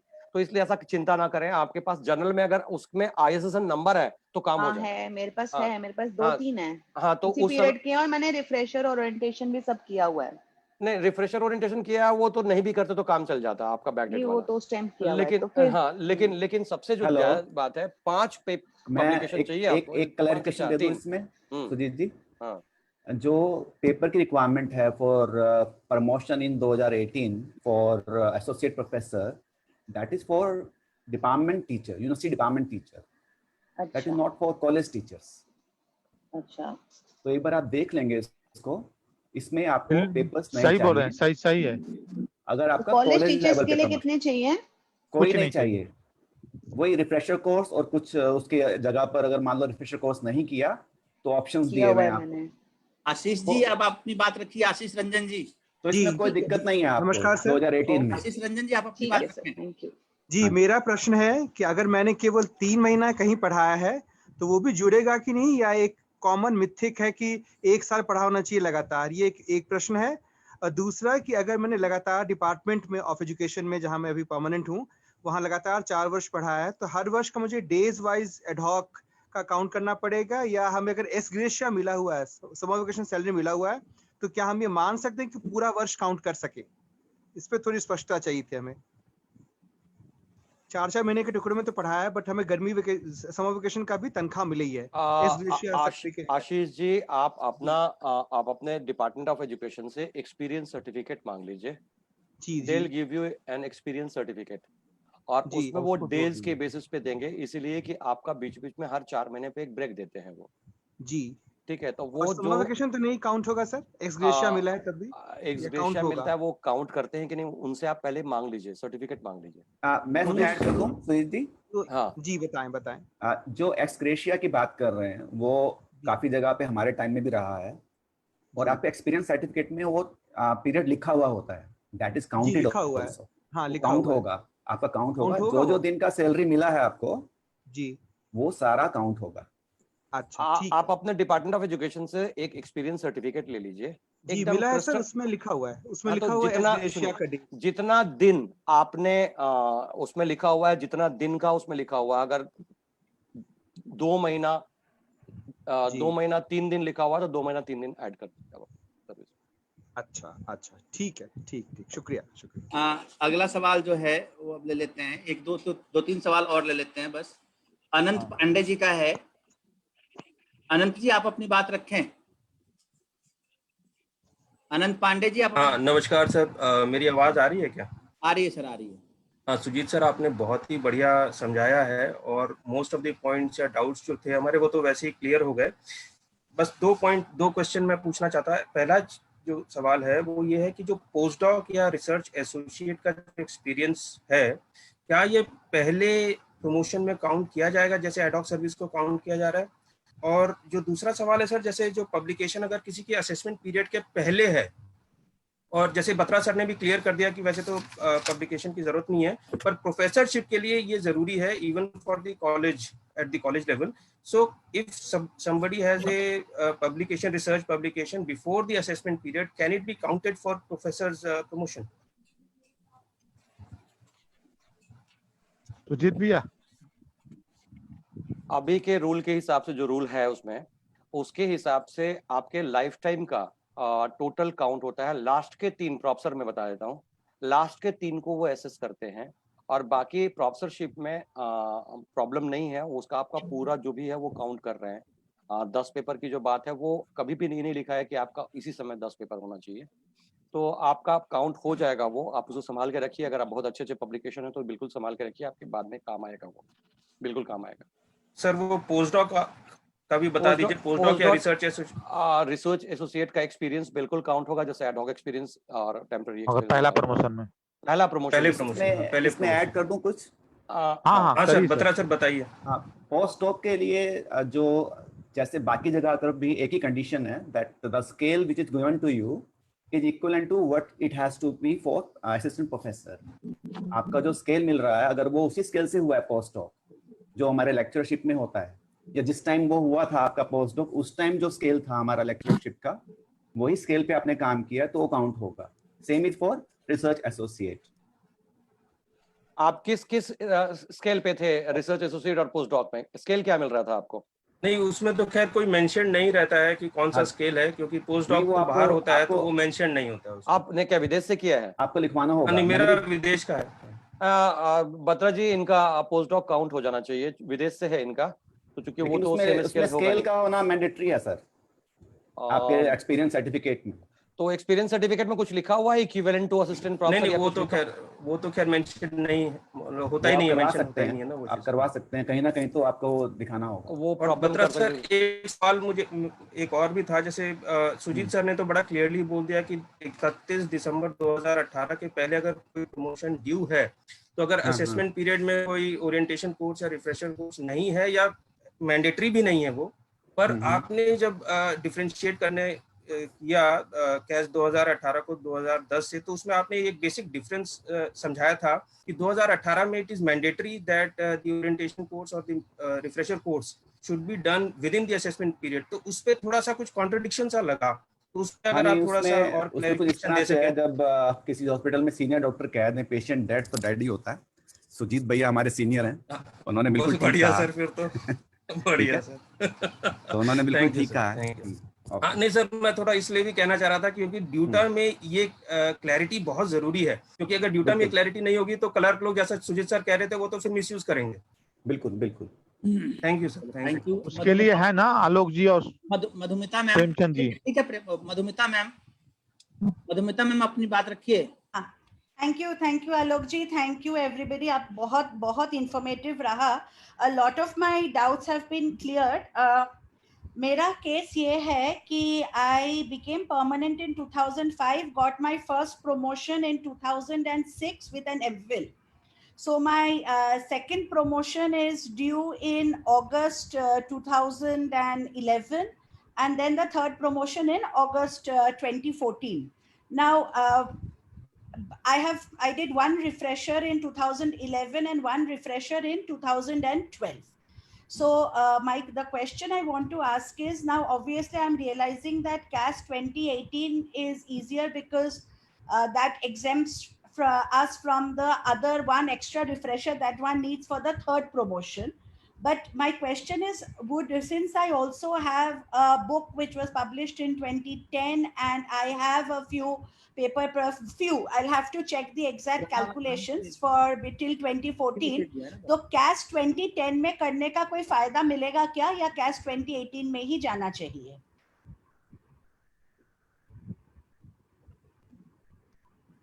सुजीत सर, 2000 आप 2018 में जाइए, वहां आपको इसका फायदा जरूर नहीं मिलेगा, प्रमोशन टाइम पे मिल जाएगी, ठीक है।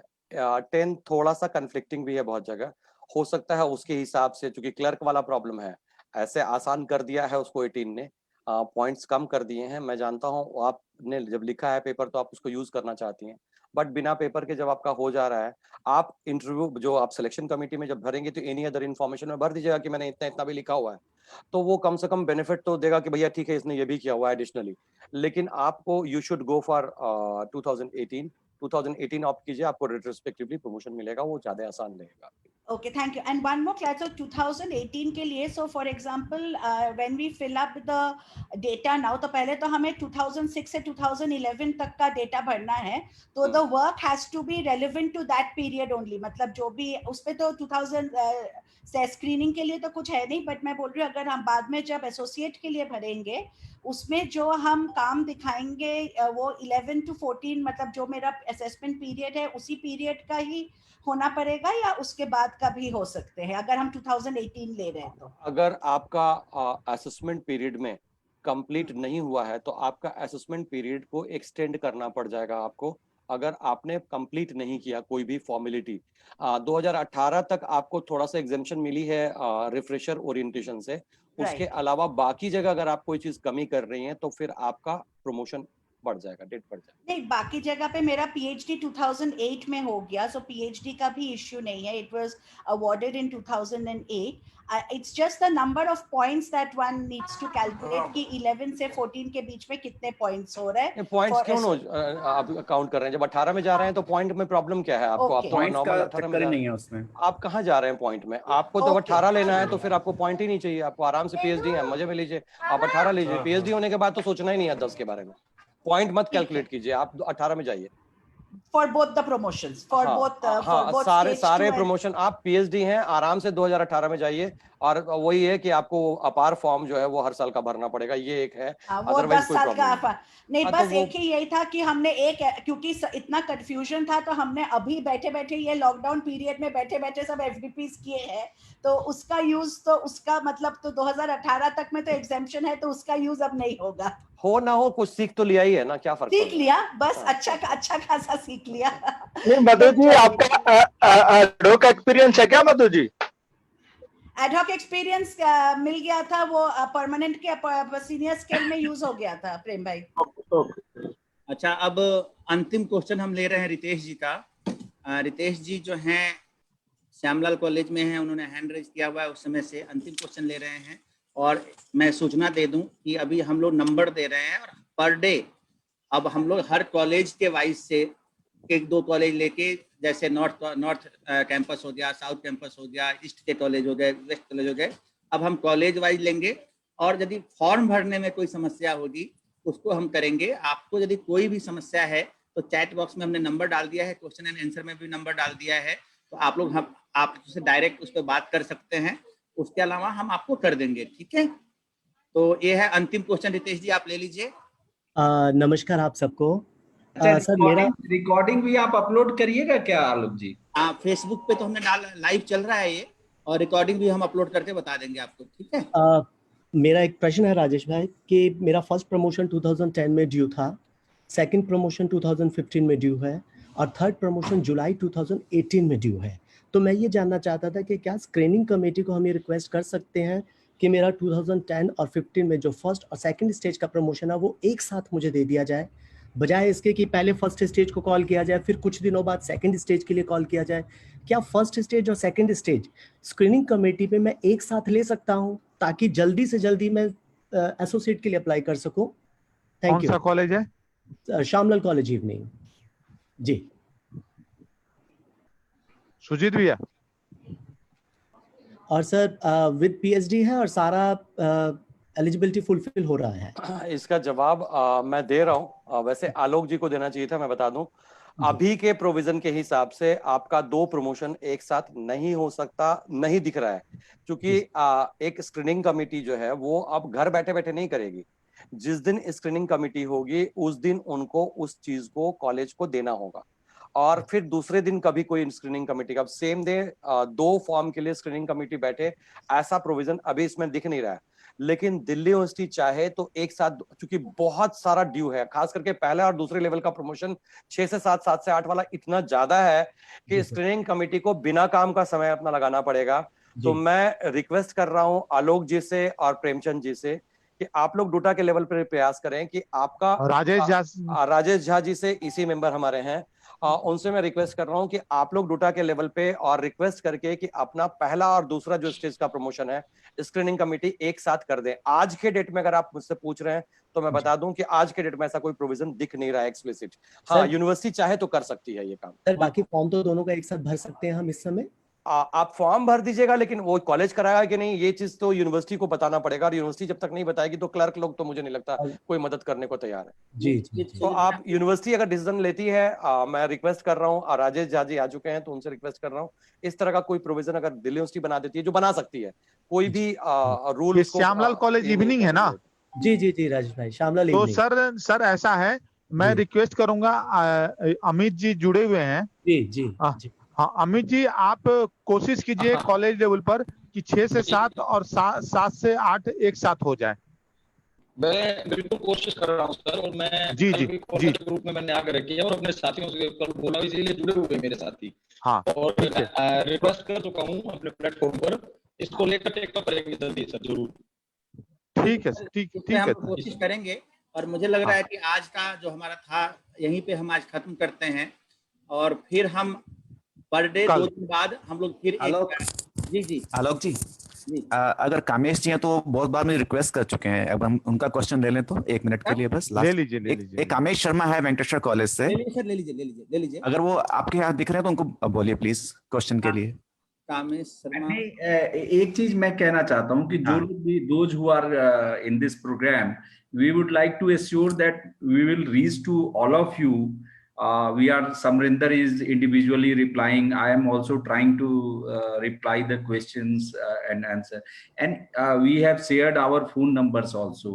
And as Alok ji has said that we would like to come and assist in any way, like in online and offline. Our friends can visit the college also on a certain time if that will help you in filling up the forms. So it's all, you don't hesitate in